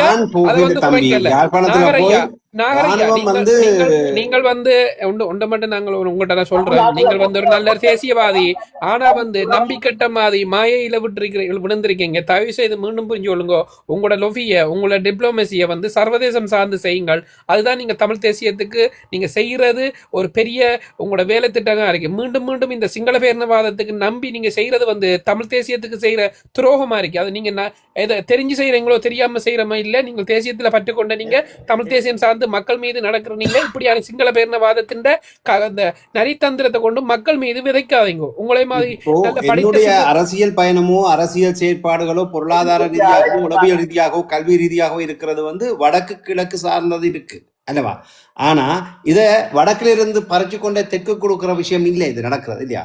வடக்கில் இருக்கக்கூடிய தமிழர்களுடைய அரசியல் அதை பலப்படுத்துதல், தமிழர்கள் சார்ந்தவர்கள் இந்த ஆளுங்கட்சியில இருக்கிறவையில பலப்படுத்துதல், அங்க இருக்கக்கூடிய தேவைப்பாடுகளாக இதர விஷயங்கள் முக்கியமான நீங்க சொன்ன விஷயங்களுக்குள்ள என்னுடைய பங்கு இல்லை, அதை நான் ஒத்துக்கொள்வேன். ஏனென்றால் ஐநா சம்பந்தமான நகர்வும் அரசியல் கைதிகளுடைய விடுதலையும் முக்கியமாக இருக்கக்கூடிய காணாமலாக்கப்பட்ட விஷயங்களும் காணியாவையும் இந்த விஷயங்களுக்குள்ள நான் ஒரு புலம்பெயர்ந்த சமூகத்துல இருந்து அங்க வேலை செய்யல. ஆனால் அதை தவிர்த்து இருக்கக்கூடிய ஆயிரம் வேலை திட்டங்கள் இருக்கு. அதுல ஒரு பகுதியில இருக்கு. நீங்க என்ன சொல்றீங்க? எப்படி இருந்தாலும் நீங்கள் அந்த அரசாங்கத்தை ஆதரிக்கிற தன்மை ஒன்று வருகுதல்ல. நீங்க எப்படி செஞ்சு ஓட்டு நான் இப்படித்தான் செய்யறேன், நான் தேசியத்தின் இவ்வளவு டிப்ளோமசி செய்யறேன், நான் லொவி செய்யறேன்னு செய்யறீங்க நீங்க. அதுல எங்களுக்கு தெரிஞ்சபடியா தான் இன்று வரைக்கும் உங்களுக்கு துரோகி என்ற பட்டம் சாட்டவில்லை. இருந்தும் நீங்கள் என்னத்துக்கு இந்த சிங்கள பேரினவாதத்தை ஆதரிக்கிறீங்க?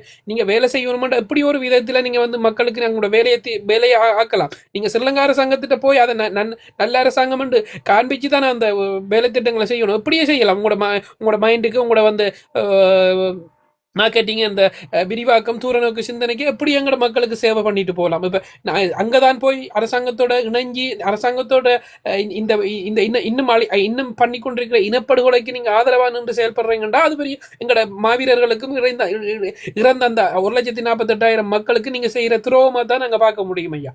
அதிக நாங்கள் இப்ப எஸ்பி கதைக்கு கேட்ட சொன்னார், பொருளாதாரத்தை மாற்ற வேணும். அதுல இருக்கக்கூடிய தொடர்பு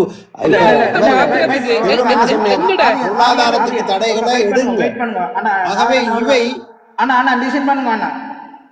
நீங்க சொன்னீங்க பொருளாதாரம் முதல் எங்களுக்கு எங்களுக்கு இருப்பு முக்கியம், எங்கட காணியால் விடுவிக்கப்பட வேணும். அதுக்கு பிறகுதான் எங்கட எதாவது நீங்க அபிவிருத்தி என்று சொன்னீங்களே இல்ல, இப்ப அபிவிருத்தியோ எது எங்களுக்கு முதல் நிலம் இருக்கும். அப்ப அதுக்கு பிறகுதான் நாங்கள் எங்கட அபிவிருத்தியை செய்யலாம். நீங்கள் அதையே பிடிச்சி வச்சு கொண்டு நீங்க சொன்னதே பாப்போம். இந்த பொருளாதாரத்தை ராணுவம் யுத்தம் முடிஞ்சு பயங்கரவாதிகள் அழிச்சு தண்டு நீங்க தாற்பரிச்சீங்க போய் என்னத்துக்கு ராணுவம் படகுல ராணுவத்தை போக்காட்டுங்க, போலீஸ் பவரை கொடுங்க, மாகாண சபைக்கு போலீஸ் அதிகாரத்தை கொடுங்க, காணி அதிகாரத்தை கொடுங்க. அந்த மக்கள் ஒவ்வொரு மக்களும் தங்களோட தேவையான பொருளாதாரத்தை நீங்க தான் செய்யணும். அதிகார பரவலாக்கம் என்ற உங்களுடைய வார்த்தை சரி. ஆனால் நீங்க சொல்றீங்க ஓகே ராணுவத்தை இல்லாமல் ஆக்கலாம், என்ன செய்யலாம் நினைக்கிறீங்க? இப்ப ராணுவம் என்ன செய்யலாம் அந்த ராணுவத்தை 3-2 அதாவது முப்படைகளுக்கு தளபதியா இருக்கிற ஜனாதிபதி ராணுவத்தை பின்னு கெடுக்கலாம். ராணுவத்தை என்ன செய்யலாம்? ராணுவத்தை கொண்டு போங்க, உங்களோட கொண்டு போங்க. எங்களுக்கு அந்த ராணுவம் எங்கட ஊர்ல பிறந்தவரையிலேயே எங்க இருந்து வந்ததுதானே, அங்க கொண்டு போங்க. ராணுவம் இங்க இருத்தி வச்சு சாப்பாடு போடுறீங்கல்ல, அங்க கொண்டு இருத்தி வச்சு சாப்பாடு போடுவோம். எங்களுடைய மக்களோட காணியை பிடிச்சு வச்சு மரக்கறி செய்து ராணுவம் வெள்ளாம செய்து ராணுவம் விற்பனை நிலையம் செய்து ராணுவம் எல்லாம் செய்து என்னத்துக்கு இவங்க செய்யணும்? எங்களை நீங்கள் எங்களுடைய பொருளாதாரத்தை மக்கள தற்சார்பு பொருளாதாரத்தை மக்கள முயற்சியை மக்கள தொழில் செய்து விரிவாக்குற தன்மை முழுதையும் முடக்கிறது. அந்த வகையிலே இனப்படுகொலை செய்கிறது ராணுவத்தை பயன்படுத்தி. ராணுவம் யுத்தம் நடக்கிற இடத்துல தான் ராணுவம் நிக்கணும். ராணுவத்தை ஓகே யுத்தம் நடந்து முடிஞ்சு போலீஸ் இருக்குதானே, போலீஸுக்கு ஆயுதம் இருக்குதானே, ரைவல் இருக்குதானே, துவக்கு இருக்குதானே. ராணுவம் சிவில் நிர்வாக இடங்களுக்குள்ள இல்ல. இப்ப நீங்க ரோட்டா ராணுவம் இருக்கிற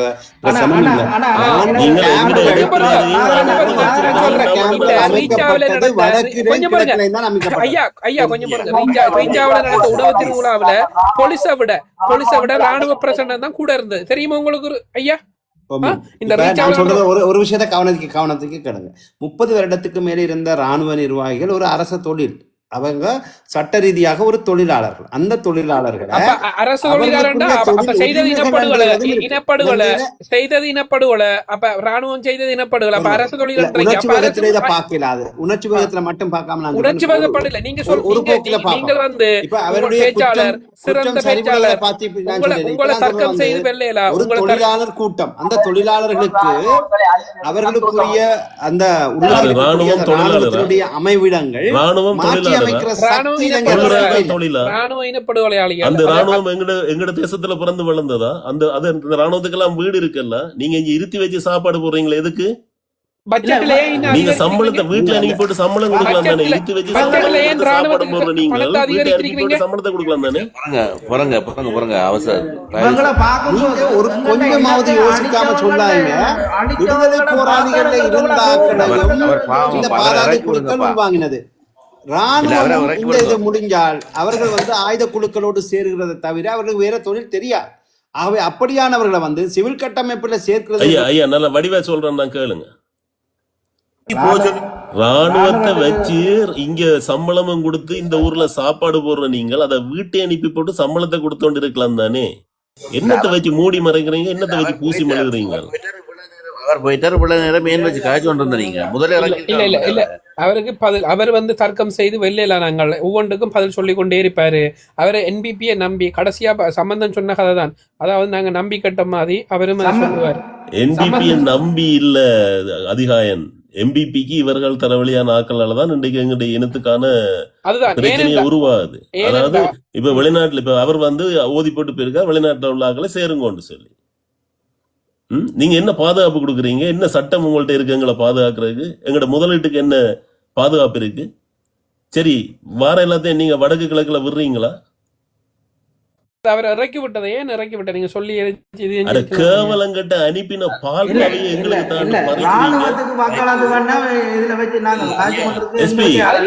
எங்களுக்கு வழங்கப்படுத்தும் ராணுவம் வந்து அரசு சேவை என்று சொல்றீங்க. இனப்படுகொலை செய்தது அரசாங்க ராணுவம். அப்ப அந்த அரசு இனப்படுகொலை என்றபடி அவருக்கு தாற்பயம் பண்ணி போட்டு நாங்க செய்யணும்.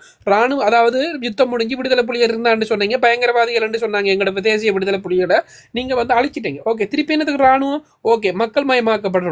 சிவில் மாகாண சபை இன்றைக்கு இணைந்த வடகிழக்கு தமிழர் தாயகம் இன்றைக்கு அதுக்கு வந்து 13+ தாரண்டு சொன்னவன் மைந்த நல்லாட்சி அரசாங்கத்தில் இந்த மைதிரி 100 நாள் வேலை திட்டத்துக்குள்ள தமிழ் மக்களுக்கு அதிகமான அதிகாரம் கொண்ட சமஷ்டி முறையிலான தீர்வு நான் கண்டிப்பாக இந்த 100 நாளைக்குள்ள தருவேன் சொல்லி போட்டு ஒவ்வொரு முறையும் விடுதலை புலிகள் காலம் தொட்டு சகலர் காலம் தொட்டு நாங்கள் மடமாற்றி ஏமாற்றப்பட்டு நாங்கள் இன அழிப்புக்கு உள்ளாகி கொண்டிருக்கோம். இன்று வரைக்கும் இப்பயும் நாளைக்கும் நாளை அன்றைக்கு நடந்து கொண்டிருக்கும். அதை புரிஞ்சு கொண்டு நாங்கள் வந்து எங்களுக்கான நிலத்தையும் பலத்தையும் உரிமையும் பாதுகாக்க இல்லாமல் என்னத்துக்கு வந்து இந்த இப்பொழுது ஊழலை பற்றி விசாரிக்கிற எங்களுக்கு ஊழல் இல்லை, எங்களுக்கு வேணா நிலம், எங்களுக்கு வேணா காணி, எங்களுக்கு வேண்டாம் போலீஸ் அதிகாரம், எங்களுக்கு வேண்டாம் நாங்களே ஆளக்கூடிய அழகு. அதைத்தாங்க ஊழலை நீங்க பாருங்கடாப்பா கொழும்புல. இன்னும் என்னத்துக்கு சிங்கள மக்களை கொண்டு எங்களுக்குள்ள வந்து குடியமர்த்துறீங்க? இந்த திட்டங்கள் எல்லாம் பின்வாங்கி போட்டு லாவிலாக வானயோகா மகாவலி என்ற அவ்வாறான திட்டங்கள் எல்லாம் பின்பாக்கி போட்டு எல்லா சிங்கள மக்களையும் கொண்டு போடுங்க. அங்க காடு கரம்பெல்லாம் இருக்கு, அம்பாந்தோட்டம் மாவனம்ல காலி எல்லா இடத்தையும் இருக்கு, அங்க கொண்டு வைங்க. எங்கட பிரதேசத்துக்குள்ள கொண்டு வரீங்க. இன்னும் கொஞ்சம் பாருங்க, இன்னும் எங்களை குறுகி என்ன அழிச்சு இன்னும் வந்து மைனாரிட்டி எகைன்ஸ் ஆக்கி சிங்கள பிரதேசத்தை வீதாச்சார அடிப்படையில இன்னும் வந்து சிங்கள பிரதிநிதித்துவத்தை ஒரு நேர்மையான முறையில நீங்க எடுக்கிறதுக்கு எங்களை அழிக்கிறீங்க. சிங்களத்தை கொண்டு பூத்த எங்களோட தமிழ் பார்லமெண்ட் பிரதிநிதித்துவம் வந்து இல்லாமக்கப்படும். அப்ப நீங்கள் என்ன செய்யறீங்க?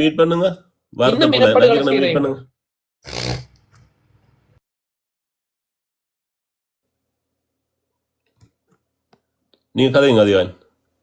இன்னும் எங்களை வந்து இனப்படுகொலை செய்து இன்னும் வந்து எங்களை குறுகிய அழிக்கிறதுக்கான வேலை திட்டங்கள் அதோட சேர்ந்து தேசியம் உண்மையிலே தமிழ் தேசியத்துல பற்று கொண்ட நீங்களும் இந்த சிங்கள பேரினவாதத்துக்கு ஆதரவு கொடுக்கிறது கண்டிக்கத்தக்கது.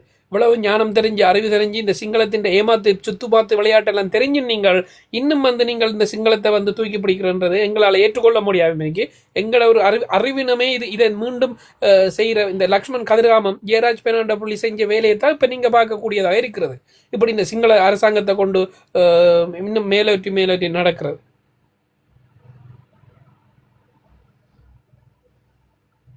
ஆனா இல்ல இதுல வணக்கம் வணக்கம் மீட்டாங்க இதுல வந்து இந்த ஆமாம் ஆமாம் ராணுவத்தை வந்து நீங்கள் நீங்க முதல் என்ன ஏற்றின உடனே கதைக்க விட்டுருக்க வேணும். நான் கேட்டிருப்பேன் வடிவா. நீங்கள் உங்களை போல தளத்தில் போய் உங்களோட ஆமிக்கு சப்போர்ட்டை பண்ணி கொண்டு இருங்க.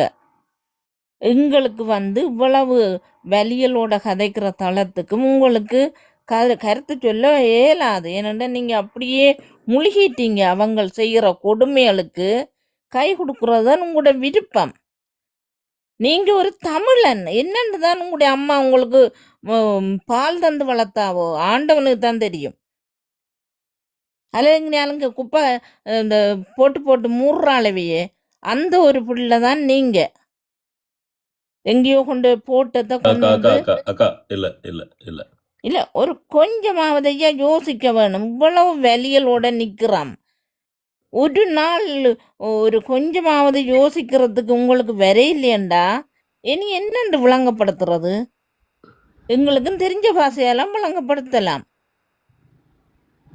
அப்போ இதை விட ஒரு ஒரு மரந்தடிக்கு நாங்கள் சொன்னால் கூட அது கொஞ்சம் ஆடியாவது எங்களுக்கு சைகை காட்டி விடும். இவ்வளவு சொல்கிறோம், இவ்வளவு எலும்பு கூட்டுக்கும் பதில் இல்லை.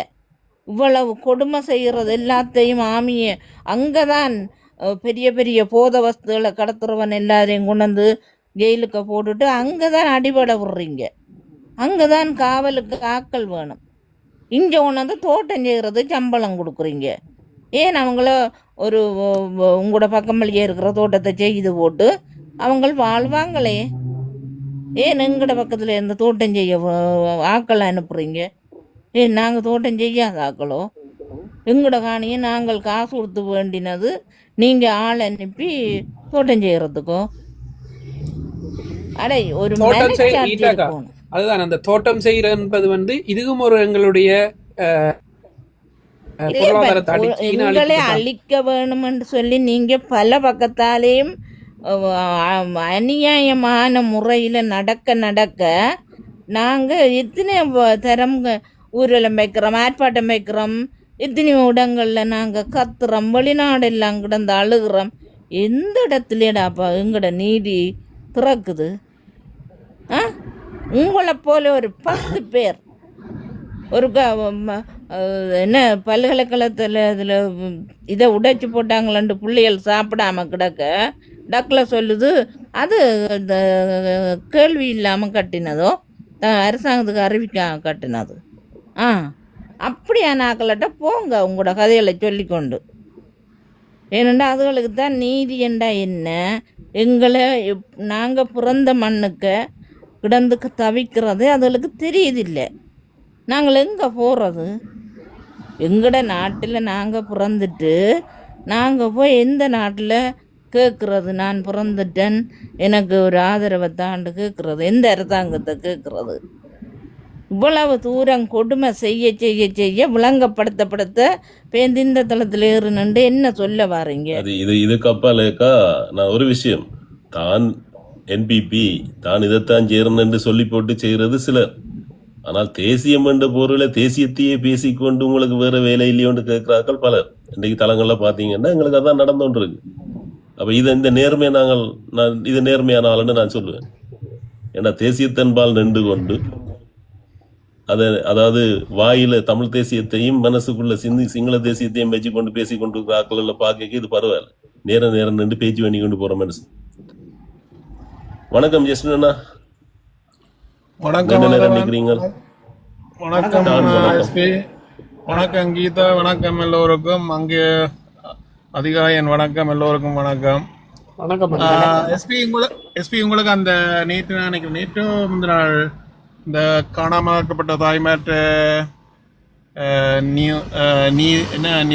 News conference வச்சிருந்தவ அனுப்பியிருந்தேன். உங்களுக்கு சந்தர்ப்பம் இருந்த வாக்கவா நேற்று கதைக்கிறாங்க. அதை பற்றி தொடர்ந்து கதைப்போம்.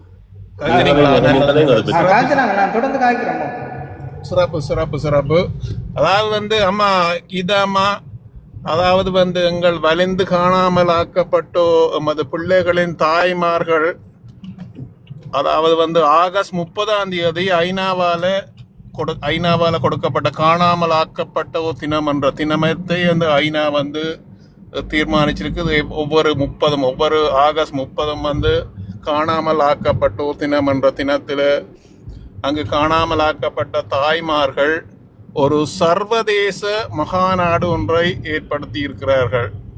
அந்த சர்வதேச மாநாட்டில் அங்கு இலங்கையில் உள்ள தூதராலயங்களில் உள்ள வெளிநாட்டு தூதரக அதிகாரிமார் அந்த எல்லா அதிகாரிமார்களுக்கும் அழைப்பு விடுத்திருக்கிறார்கள்.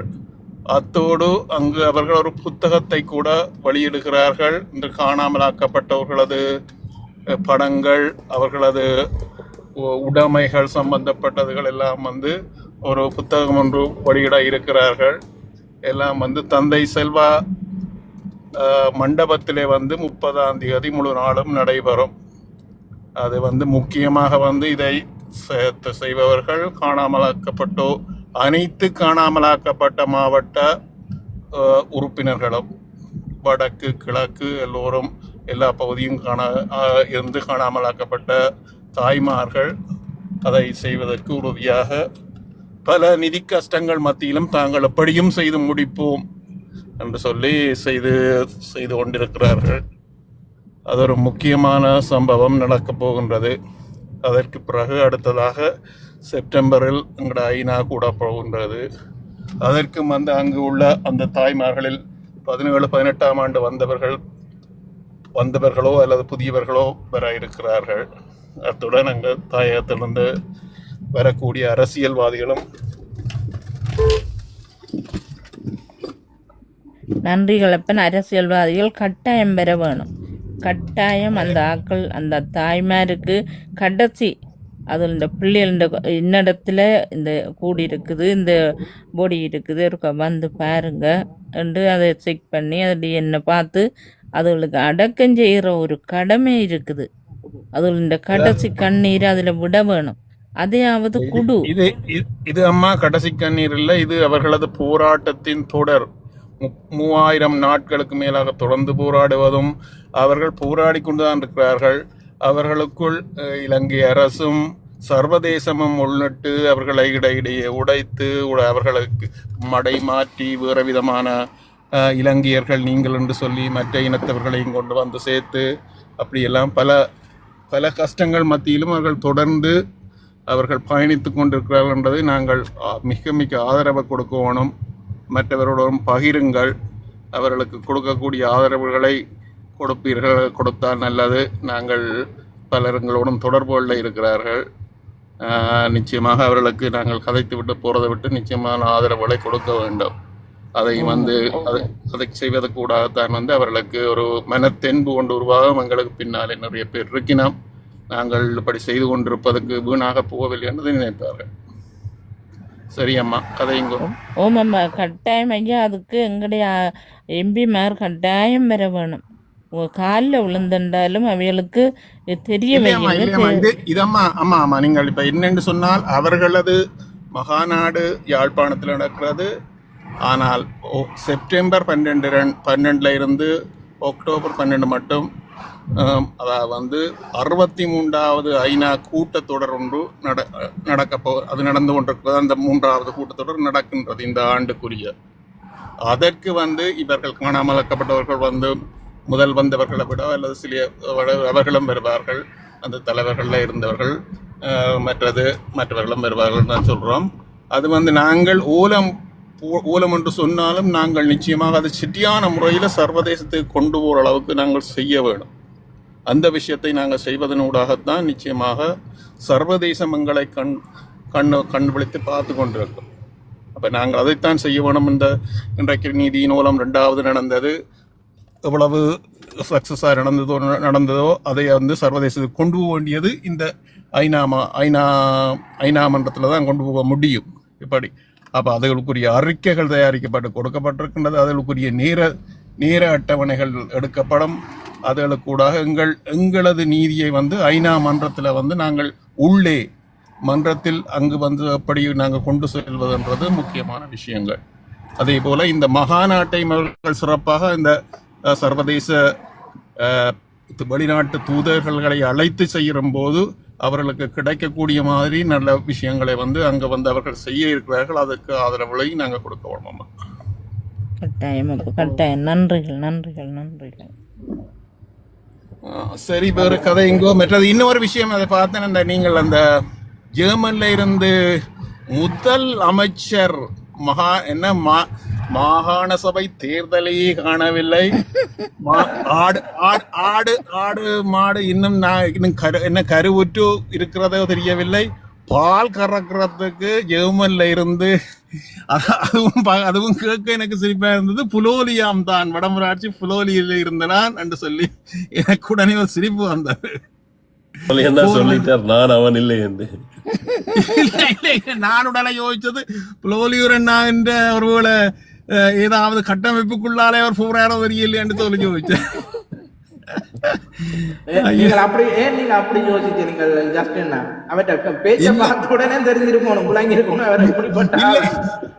இல்ல இல்ல இல்ல இது என்ன நடக்குதுன்னு சொல்லி எனக்கு அந்த புலோலி என்ற பேரை வச்சு வாழ பாக்குறாங்க. இல்ல சிரிப்பு வந்துட்டு எனக்கு உடனே. நாங்கள் ஒவ்வொரு நாளுமே பழகி கொண்டிருக்கிற புலோலியூர் என்னடாப்பா எனக்கு ஒரு புது புது புலோலியூர்ல இருந்து வர அப்ப அவரை கூப்பிட்டு ஒரு நாளைக்கு ஒரு பேட்டியும் நடக்கலாம் போல. ஜெர்மன்ல தானா இருக்கிறார், அங்க போய் தான் கொடுத்துருக்குற.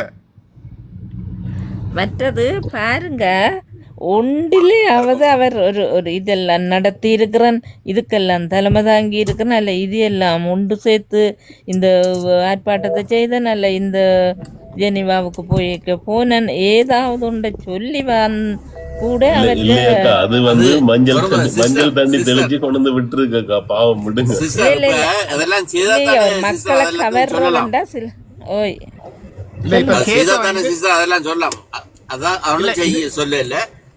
மற்றது அடுத்த விஷயம் ஒரு விஷயம் குயிக்கா சொல்லிட்டு விடுறான்னு என்னண்டா, இந்த RR நகர் என்ற ஒரு நபர் வர்றார் தானே, உண்மையிலே அருமையான மனுஷன், நல்ல ஆளுமையில் உள்ள மனுஷன், நல்ல நல்ல விஷயங்கள்லாம் தெரிஞ்ச மனுஷன், அதை விட ஒரு பயபக்தி கூடின ஆட ஒரு இதுல. ஆனா இருந்தாலும் புலோரி அண்ணா ஏற்கனவே முதலே சொல்லியிருக்கிறார். அவர் வந்து அவரை வந்து நீங்கள் வந்து இங்கே ஏத்தவனான்னு அண்ணா சொல்ல இல்லை. ஆனா அண்ணா அவர் சொல்லி அவர்கிட்ட கருத்து என்ன மாதிரி சொல்லி அண்ணா சொல்லியிருக்கிறார். அவர் எப்படிப்பட்ட ஆளுன்னு சொல்லியிருக்கிறார். உண்மையிலே நல்ல மனுஷன். அவர் மாறினார்ன்னு சொன்னால் உண்மையிலேயே ஒரு நல்ல மனுஷனா இருப்பார். ஆனா அவர் இன்னும் பாருங்க வந்து எல்லாருக்கும் வந்து குளியடிச்சு கொண்டு இருக்கிறார். சரி, அப்ப அந்த அவர் குளியடிச்ச அவ்வளவு நேரம் வந்து எங்களுக்கு வீணா போன ஒரு நேரம். நாங்கள் இவ்வளவு விஷயத்த காய்ச்சிருக்கலாம். ஆனால் அது என்ன செய்யறது, அது அவர் காய்க்க எல்லாரும் கேட்டு இருந்தீங்க. நானும் வந்து மேல அதை சொல்லு கொண்டு பார்க்கிறேன். ஏறாம போயிட்டுது. ஆனா உண்மையிலேயே அந்த டைம்கள் இதா போயிட்டு நானும் கீழே இருந்து பார்த்து கொண்டுதான் இருந்தேன். நான் போய்கொண்டே இருக்குது. நான் அதுக்குள்ள இன்டர்வ் பண்ண என்னன்னு சொன்னால் அவர் மாற வேணும்னு சொல்லி அவர் மாறித்தான் இருக்கிறார். முந்தி வந்து மஹிந்த அரசாங்கத்தோட சேர்ந்து இருந்து ஏதாவது செய்யலாம் யோசிச்சவர். இப்ப NPP அரசாங்கத்தை ஏதாவது செய்யலாம் யோசிக்கிறார். அவர் வந்து யோசிக்கிறதோ அதுங்க இங்க இப்ப அதிகாயம் நிறைய சொல்லிட்டே தானே. இல்ல அதிகாயம் நிறைய சொல்லிட்டே தானே. அவர் பாவம். அது நீங்க சொல்றீங்க அதிகாரம் கேட்டது ஏன் அவரை இறக்கி விட்டீங்க. அதிகாரம் நீங்கள் எவ்வளவு வகுப்படுத்தாலும் அங்க அவருக்கு ஏற போறது இல்லை. நாங்கள் எங்கள்ட நேரத்தை தான் வீணாக்குறோம்.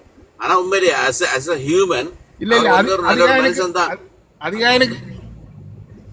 அதிகாரனுக்கு ஒரு பகுதி தெரியுமா? இப்ப புறச்சட்டியில தண்ணி வாக்குறதுன்னு சொல்லி கேள்விப்பட்டீரோ தெரியாது. புறச்சட்டியில தண்ணி வாத்து கொண்டு வந்தால் அது வெளியில தான் ஊறிக்கொண்டு போகும். அது கடைசி வரையும் பண்ணாது. அதை நான் வெளிப்படையாக சொல்லிட்டேன் ஜஸ்டின் அண்ணா. சரியா? என்ன அது எப்பொழுதும் சிங்கள பேரினவாத பௌத்தம் வந்து எங்களுக்கு வந்து தீர்வு தராது. அது அனுரகுமார திசநாயக்கல் அவர் மகன் இல்ல புத்த பகவானே அந்த பௌத்த சிங்கள தேசத்துக்குள்ள வந்து ஒரு ஜனாதிபதியாக வரப்போறாண்டாலும் கடைசி வரையும் தராது எங்களுக்கு. அதை புரிஞ்சு கொள்ளணும். எங்கட போராட்டங்கள் வந்து புலோலி ஐயா சொல்ற மாதிரி தான் டிப்ளோமசி அண்ட் தென் லோஃபி. இது வந்து சர்வதேசமயப்படுத்தப்பட்டு சர்வதேசத்தை நாடி எங்கட போராட்டம் வலுப்பெறணும். மற்றது வந்து மக்கள் புரட்சி படிக்கணும். இது எல்லாம் ரெண்டும் நடந்து ஒழுங்கா எங்களுக்கான தீர்வு வரும். மற்றது இன்னொன்று சொல்ல போறேன் வந்து அந்த இந்தியா வந்து எங்களுக்கு பாராமுகமா இருக்காது என்று அது வந்து கண்டிப்பா இந்தியா என்ற ஆதரவு தேவை. ஆனா அது எப்போது தெரியுமா?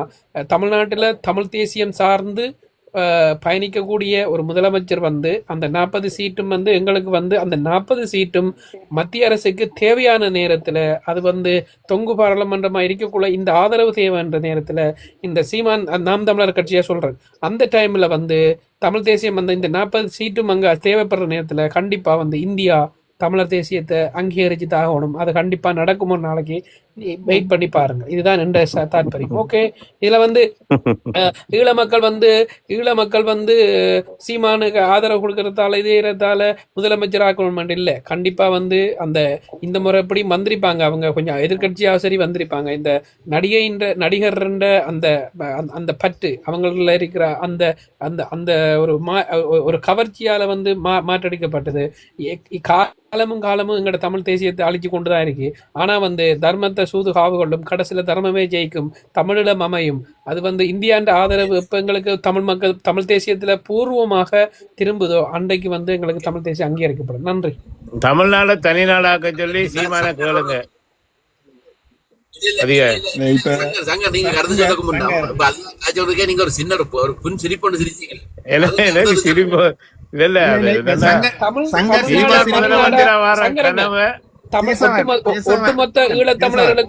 ஒட்டுமொத்த தமிழர்களுக்கு ஒரு நாடு, அதுதான் தேசிய தலைவர் அறிவிச்சவர். ஆனா தமிழ்நாட்டுக்கு வந்து அப்படி ஒரு தேவையில்லை. காரணம் வந்து அவங்களை ஆளுகிற, அவங்களை ஆட்சி செய்கிற போலீஸ் அதிகாரம், காணி அதிகாரம், இதெல்லாமே இருக்கு அங்க சமஷ்டி. சீமான் வந்தா வழியா சொல்லிட்டு தானே சங்கரன் விளங்கின தானே. சீமான் வந்தா அந்த பார்லமெண்டத்துல, அதாவது அங்கேயும் எங்கட 40 சீட்டு தேவை, ஆட்சி அமைக்க தேவைன்ற நேரத்துல தமிழ் தேசியத்துக்கான தீர்வு கதவு திறக்கப்படும். அந்த நேரத்துல இந்தியாவே இதை நான் சொல்றேன் கேளுங்க, இந்தியாவே முன்னெடுத்து தமிழீழத்தை மலர வைக்கும். எப்படி பங்களாதேஷ பாகிஸ்தான்ல இருந்து பிரிச்சு கொடுத்ததோ அது மாதிரி தமிழத்துக்கான தேவையை இந்தியாவை செய்யும். நன்றி. வணக்கம்.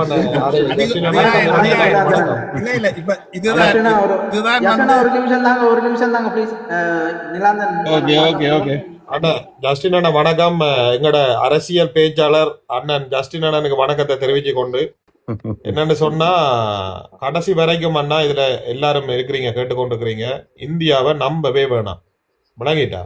இந்தியா வந்து ஒரு காலமுமே சிங்க், அதாவது மத்திய அரசாங்கம் அவங்கட இருக்கிற வந்து மாநில அரசாங்கங்கள் என்னதான் அழுத்தம் கொடுத்தாலும் மத்திய அரசாங்கம் ஒரு நாளும் செய்யாது.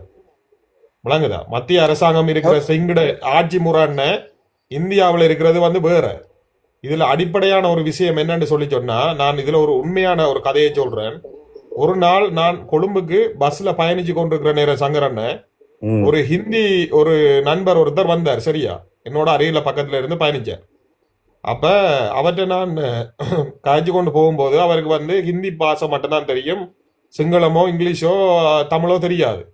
அப்ப கண்டக்டர் வந்து இவரை இருக்கிற இடத்தை வந்துட்டு அந்த சீட் நம்பரை சொல்லும் போது இவருக்கு விளங்க இல்லை. அப்ப நான் எனக்கு அந்த ஹிந்தி மொழி தெரியும்ன்றதுக்காக அவரோட கதைச்ச நேரம், அப்ப நீங்க என்னத்துக்காக வந்திருக்கீங்க என்னத்துக்குன்னு சொல்லி வரும்போது அவங்க இந்த வடமாகாணத்துல வந்து இந்த காற்றால மின்சாரம் இருக்குதானே, இந்த ப்ராஜெக்டுக்கு வந்து நிக்கிறாங்க.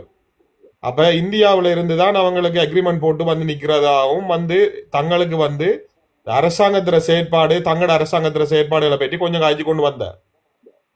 அரசாங்கங்கள் வந்து அண்ணா மறைமுகமாக வந்து எக்ரிமெண்ட் பண்ணி அது வந்து ப்ராஜெக்டுகளை வந்து செய்து கொண்டுதான் போகுது, எத்தனை மக்கள் அழுத்தங்கள் இருந்தாலும். விளங்கிட்டா? இதுல வந்து பூகோள அரசியலை பொறுத்தளவுல இலங்கை வந்து இந்து சமுத்திரத்துல மத்தியில இருக்கிறதால இந்தியாவுக்கு அடிபணியும் என்று ஒரு நாளும் நாங்க நினைக்க கூடாது. விளங்கிட்டா?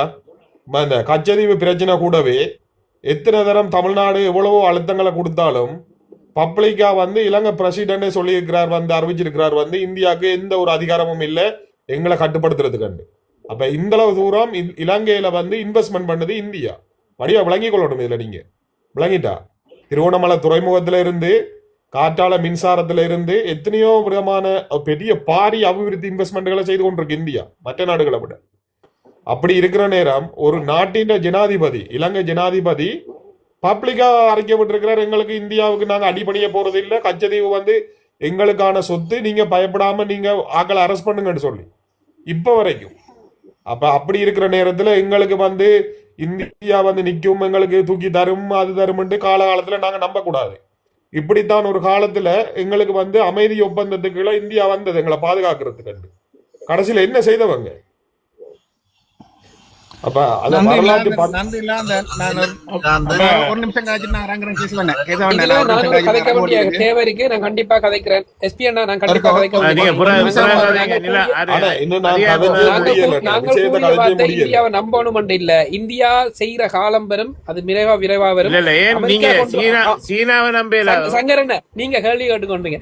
அமெரிக்கா கொண்டு வந்த இலங்கைக்கு எதிரான பொறிமுறை தீர்மானத்தையே நீத்தி அதுல 5 அம்சங்கள் மிக முக்கியமான பொறிமுறையா இருந்தது. இலங்கைக்கு எதிரான, இலங்கையை தண்டிக்கக்கூடிய, இலங்கையை கூண்டில நிற்கக்கூடிய 5 தீர்மானங்கள் வந்தது. 5 தீர்மானங்களை நீட்டி போக வச்சு குறுகிய கொஞ்சமான தீர்மானங்களை தான் இந்தியா அதுல முன்னின்று தலைமை தாங்கி செஞ்சிருந்தது. அது எல்லாருக்கும் தெரியும். மீண்டும் சொல்றேன், இந்தியாவை வந்து நாங்க நம்ப தேவையில்லை. இந்தியா வந்து இனப்படுகொலை அதே பேசக்குள்ள நடக்கிறீங்க. அவசரப்படுறாரு, பேசிட்டு போட்டு முடுங்க. 2 நிமிஷம் தாங்க. நீங்கள் இப்ப என்னன்னு சொன்னால், நிலாந்தன் சொன்னதுக்கும் 2 பேரும் வந்து எதிர்வாதங்களுக்கு நான் ஒரு விஷயத்த சொல்லிட்டு போறேன். அதாவது வந்து எப்படி செய்தாலும் இந்து மகாசமுத்திரத்துல தான் இலங்கை இருக்குது. சங்கற்ற கேள்விக்கு நாங்கள் அடுத்த கட்டத்துக்கு போவோம். என்னென்று சொன்னால், ஒரு பக்கத்துல இருக்கிற இந்து மகாசமுத்திரத்துல வந்து இந்திய உபகண்டத்துக்குள்ள தான் இலங்கையே என்ற முழு நாடும் இருக்கின்றது.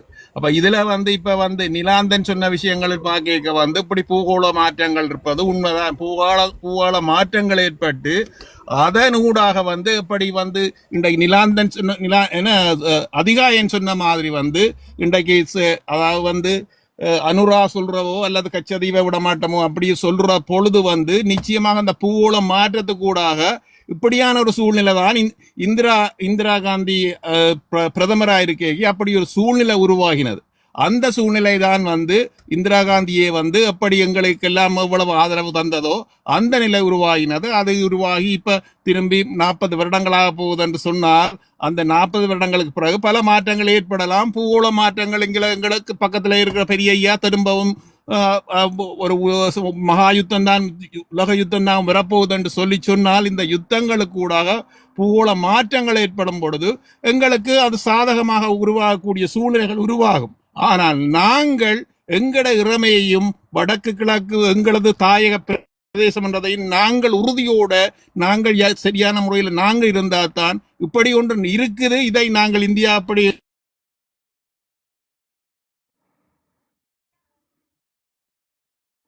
பண்ணக்கூடிய நிலையை உருவாக வேணும். நாங்கள் நிச்சயமாக அதை செய்ய வேணும்.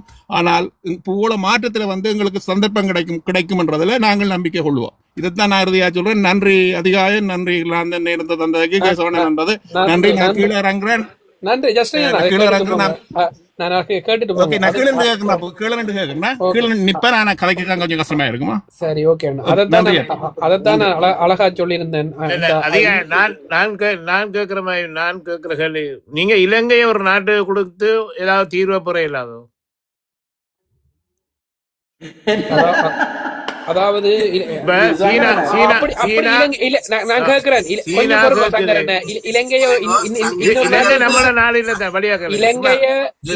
நம்மள நாடு இல்ல, இலங்கைய சீனாக்கு கொடுத்து நம்ம ஒரு கேசவன் நீங்க கதைக்கிறது தெளிவு இல்ல. தூரத்துல இலங்கைய நாட்டுக்கு தான் தீர்வு கொடுத்து தீர்வு பெற வேண்டும். எங்களோட தேசிய தலைவர் அப்பவே அமெரிக்காவுக்கு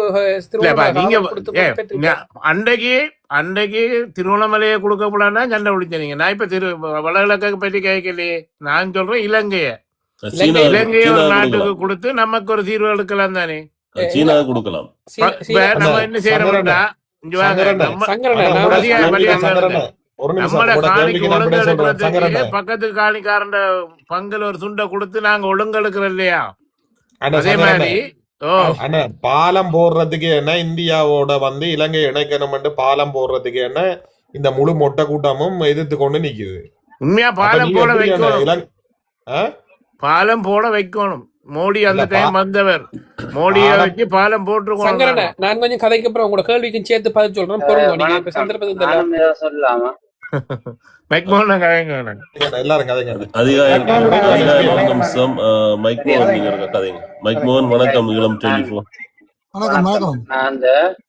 காத்தாடியை பற்றி சொல்ல வரேன். அந்த காத்தாடி போடுறதால அதாவது வடபக்க மக்களோட வருமானம் தான் இல்லாம போகுது.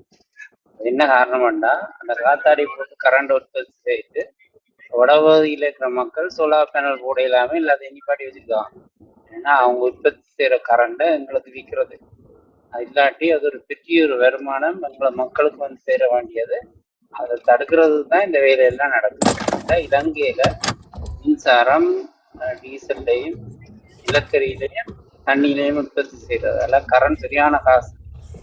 ஸோ அப்போ யாழ்ப்பாண தின மக்கள் அந்த சோலார் பேனலில் போட்டு அந்த கரண்ட்டை மின்சார சபையை கொடுத்தா அது ஒரு பெரிய ஒரு வருமானம். ஸோ அது இல்லாமல் இருக்கிறதுக்கு தான் இந்த புத்தெல்லாம் நடக்கும். அதையும் நான் இதுல சொல்ல விரும்புகிறேன். நன்றி. இளமண்ணா வணக்கம். வணக்கம். அந்த அதிகாரன் சொன்ன கருத்தோட அவர் நிறைய விளக்கங்கள் அதில் கொடுக்க மறந்துட்டார். சங்கரன் அதுக்கு சிரிச்சார். என்ன பிரச்சனைடா அதை ஒருத்தர் அரசியல் புரிதல். ஆனால் ஒரு நேரம் சீமான் வரையில் சீமானால் எங்களுக்கு என்ன நடக்கும் நடக்காதுன்றதுக்கெல்லாம் அந்த எத்தோப்பியன் கற்பனைவாதத்துக்கு போகிறதுக்கு முன்னம் எந்த ஒரு நாடுமன்னா தன்னுடைய நலன் சார்ந்த அரசியலை தான் செய்து இந்த புவிசார் அரசியலில் எங்களுக்கு ஏதாவது ஒரு தீர்வு கிடைக்குமான்றதை தான் நாங்கள் பார்க்கலாமே தவிர இந்தியா எங்களுக்கு தராது என்று நாங்கள் ஒரு காலமும் கதைக்க இயலாது. ஏன்னா இந்தியாவுக்கு எது நலன் சார்ந்து தன்னுடைய நலனுக்கு ஏற்றால் போல் வருதோ அந்த நேரம் எங்களுடைய அரசியல் பிரதிநிதித்துவமும் வந்து முக்கியத்துவம் கிடைக்குதோ அந்த நேரம் எங்களுக்கு சில நேரம் இந்தியாவாலேயே தீர்வு கிடைக்கலாம். அதுக்கு ஒரு சரியான ஒரு லோக்சபாவில் கதைக்கக்கூடிய சட்டசபையில் கதைக்கக்கூடிய ஒரு தமிழகத்தில் 40 MP சீட்டையும் அனுப்பக்கூடிய ஒரு தனித்துவமான ஆட்சி இருக்கும்னு சொன்னால் அது நடக்கிறதுக்கான வாய்ப்பு இருக்குது என்று அதுக்கான விளக்கத்தை சொல்கிறேன். பிராந்தியம் இந்தியாண்ட கையில் தான் இருக்கு. இந்த அவர் நக்கலா கேட்டார், ஏன்னா சைனாட்டா இடத்த கொடுத்து போட்டு வாங்கலாண்ட. சைனா ஒரு காலம் எங்களுக்கு தரப்போறதில்லை. ஏன்னு சொன்னால் அது ஒரு கம்யூனிஸ்ட் நாடு. அது வந்து அவங்கண்ட கொள்கை வேற. ஆனால் இந்தியா ஒரு மிகப்பெரிய ஜனநாயக நாடு. இந்தியா நிறைய பிராந்திய வல்லரசில் இந்தியா நிறைய நாடுகளை பிரித்து அந்த நாடுகளுக்கு இடையிலான தீர்வுகளை கொடுத்துருக்கு. அப்போ அந்த அடிப்படையில் தன்னுடைய நலன் சார்ந்து தனக்கு ஏதேனும் ஒரு தேவைகள் இருந்தால் கடைசி வரைக்கும் தலைவர் சொன்னது என்ன பிரச்சனைனா இந்தியா பெரிய விலங்கை பூட்டி வச்சிருக்கு, அந்த விலங்கை உடைக்கணும்னு சொல்லி. அப்போ அது வந்து சில நேரம் நடக்கலாம், நடக்காமலும் இருக்கலாம். ஆனால் இந்தியா என்ற தலையீடு இல்லாமல் தமிழர்களுக்கான எந்த தீர்வும் கிடைக்க போகிறதில்லை. இன்றைக்கு 1987 ஆண்டு காலப்பகுதியில் போட்ட மாகாண சபை தமிழர்களுக்காக கொண்டு வரப்பட்ட 13வது திருத்தச் சட்டம் தான் இன்று வரைக்கும் இருக்குது. அது இந்தியாவோட தலையீட்டில் செய்யப்பட்ட திருத்தச் சட்டம் தான். அது தலைவர் பிரபாகரன்ட்ட கேட்காம நடந்ததாக இருந்தாலும் அதுதான் இன்று வரைக்கும் இருக்குது. தமிழருக்கான அதிகார பகிர்வில் அதுதான் முக்கிய பங்கு வகிக்குது. ஆகவே நாங்கள் வந்து எடுத்தால் கவிட்டால் போல இல்லை இந்தியா. அப்போ இந்தியா இலங்கைக்கும் இடையில இருக்கிற அவர்களுடைய இறையாண்மை தொடர்பான இருக்கிற பிரச்சனை வேறு, அவர் நாடுகளுக்கு இடையில இருக்கிற பிரச்சனை வேறு. அவர் என்ன கச்சதீவு ஒரு அளவு நான் கொடுக்க மாட்டேன் தான். அது வந்து இலங்கையின் நிலப்பரப்பு. ஆனால் தீர்வு ரீதியாக எங்கள் ஒரு பக்கத்து நாட்டில் சண்டை நடந்து கொண்டு இருக்குன்னு அதுக்கான தீர்வை எந்த நாடும் தலையிட்டு முன்வந்து தமிழ் மக்கள் மத்தியில இந்தியா எங்களை எதிர்நாடுன்ற மனநிலை தான் இப்பவும் இருக்கு. எங்களை அழித்த நாடு இந்தியான்ற மனநிலை தான் இப்பவும் தமிழர். சங்கரண்ணா, நீங்க வந்து இன்னும் விளங்கி கொள்றீங்களா பாயிண்ட்? நான் சொன்ன அதிகா நீங்க அன்றைக்குல இந்த தமிழ்நாடு மற்ற மாநிலத்தாக்கள் எல்லாம் போட்டு எதிர்த்தீங்க கதைக்கிறீங்க. அதெல்லாம் இந்தியாவில் இல்லையா அவங்க எல்லாம்?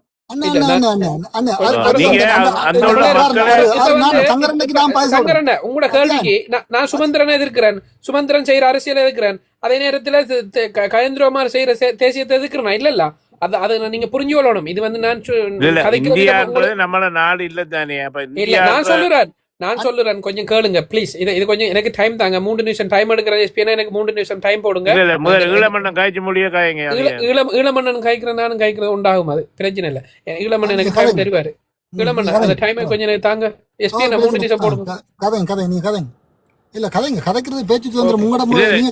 நீங்க அதிகாரம் இந்தியாவை எனக்கு டைம் போட்டா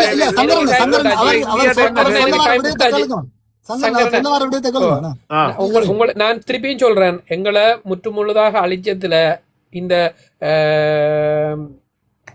இந்தியா காங்கிரஸ் அரசாங்கத்துக்கு பாரிய பங்களிப்பு முதல் பங்களிப்பு இருக்கின்றது.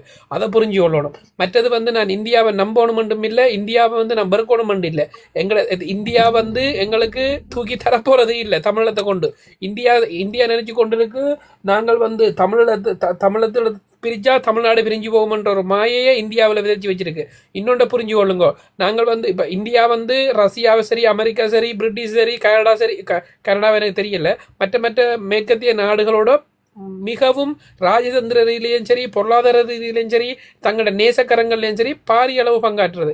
இந்த நாடுகள் முக்கியமான நாடுகள். ஒரு நாடு இந்தியா நினைச்சு எப்படி அந்த பங்களாதேச நான் தனிநாடாக அறிவிக்கணும்னு இந்திரா காந்தி சர்வதேசத்தில் கொண்டு போய் ஐநா வரைக்கும் அமெரிக்கா வரைக்கும் கொண்டு போய் தனியொருள நின்று அந்த நாட்டை தனிநாடு அடைவதற்கு இந்தியா எப்படி செயல்பட்டதோ, இந்தியா வந்து கொடுக்க போறது இல்லை தமிழகத்தை. ஆனால் இந்தியா நினைச்சா தமிழகம் ஒன்றும் நாடு மலரணும் நினைச்சா அதுக்கான டிப்ளோமசியை, அதுக்கான லொவியை கண்டிப்பா வந்து முன்னின்று செயல்படுத்தும். அமெரிக்கா கொண்டு வந்த பிரேரணையை நீத்தி போக வைக்கிற இந்தியாவுக்கு அதே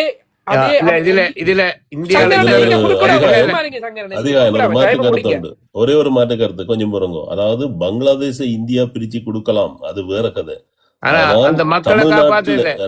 நாங்களும் தமிழ்நாடும் ஒரே மக்கள் என்றபடியால இந்த தமிழ்நாட்டை வந்து ஈழத்தை பிரிக்க வந்து இந்தியா முயற்சிக்காது. ஏன்னு சொன்னால் தமிழ்நாடும் தெரியக்கூடிய வாய்ப்புகள்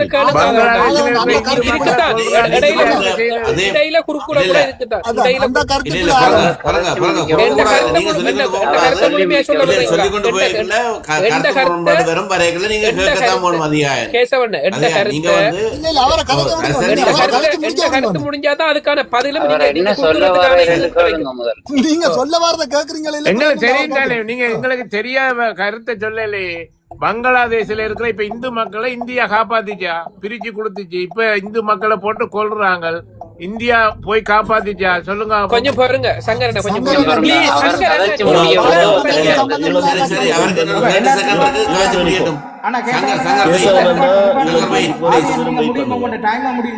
இல்ல அத நீங்க சொல்லுங்க அவங்கள்ட்ட, அவங்களுக்கு மீட் போடுங்க. இப்ப இந்த டைம் எடுத்தபடியா நான் இன்னொரு ஒரு நிமிஷம் கூட எடுக்கணும். ஏன்டா கதைக்க விடல. சரியோ, அப்ப வந்து எங்களை நாங்க இந்தியாவை நம்பணும் நான் சொல்லல. எல்லாம் வந்து அழிச்சது முன்னின்று ராடர்ல இருந்து, ஆயுதங்கள்ல இருந்து, சகல டெக்னிக்கல் வளங்கள்ல இருந்து, ராணுவ பலத்தில இருந்து முழுதையும் கொடுத்து அழிச்சது, இனப்படுகொலை செய்தது இந்தியா.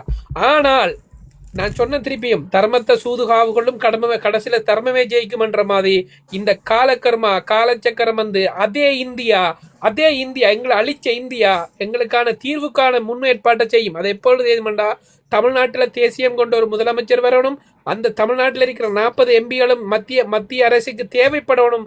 அந்த ஆதரவை கொடுக்குற பட்சத்துல இதுக்கான காலம் இப்போதையும் இல்லாட்டியும், இன்னும் 5 வருடம் இல்லாட்டியும், இன்னொரு 10 வருடம் இல்லாட்டியும் கண்டிப்பா வந்து அதுக்கான காலம் கணியும்.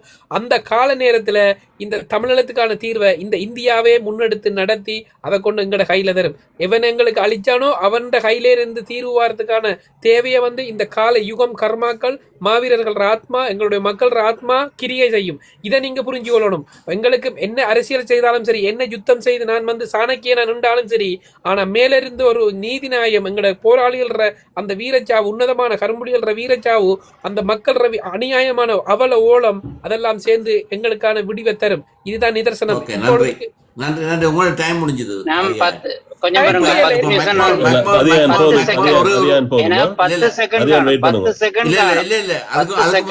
எனக்கு ஒரு 30 செகண்ட் தாங்க.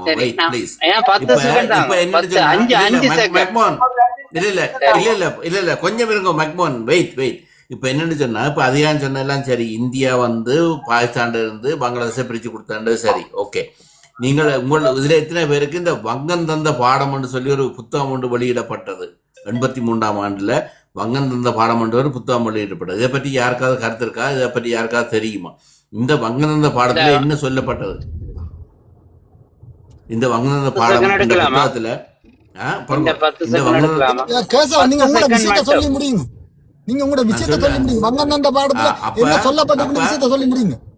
அப்ப அந்த புத்தகத்தில் எழுதப்பட்ட விஷயத்தை நீங்க அறிஞ்சு கொண்டாலே, இந்தியா இவ்வளவு தூரம் அந்த பங்களாதேஷை பாகிஸ்தான் பிரிச்சு கொடுத்தது, அதுக்கு பிறகு அங்க உள்ள 1 லட்சம் குழந்தைகளுக்கு வந்து அப்பான்ற பேர் தெரியாம பிறந்த பிள்ளைகள் இருக்கிறார்கள். அது எங்கள்ட நாட்டிலையுமே அது நடைமுறைப்படுத்தப்பட்டது. அந்த நேரத்தில் 87ஆம் ஆண்டுக்கு பிறகு அது நடைமுறைப்படுத்தப்பட்டது. என்னென்னு சொன்னால் அது வெளியில் வர முடியாத ஒரு ஒரு ஒரு ஆப்பு ஒரு கோவம் என்னென்னு சொல்கிறதுன்னு சொன்னால் அதை வெளியில் சொல்ல முடியாத நிலைமையில இருக்கக்கூடிய நிலைமை இருந்தது. ஆனால் இதில் இந்தியா எப்பவுமே தண்ட சுற்றுச்சூழலுக்கு ஏற்ற மாதிரி இப்போ பங்களாதேஷை பாகிஸ்தானத்தை பிரித்து கொடுத்தா தான் பாகிஸ்தானை கைகளை வச்சிருக்க பாகிஸ்தானை கொண்ட்ரோலில் வச்சிருக்கலாம். இதுதான் அந்த முரண்பாடு. அதை யோசிச்சு தான் அது நடந்து கொண்டு இருந்தது. எனிவே இப்போ மெக்மோ நீங்கள் கதை நீங்கள் சொல்லுங்க.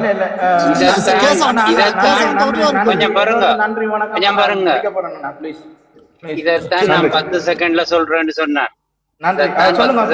அதாவது தன்னை எதிரிய ரெண்டாக்குனா அவன் வீக் ஆவான்ன்றதுக்காண்டி தான் பாகிஸ்தான் ரெண்டாக்கணும்ன்றதுக்காண்டி தான் பங்களாதேஷை பிரிச்சு கொடுத்தது.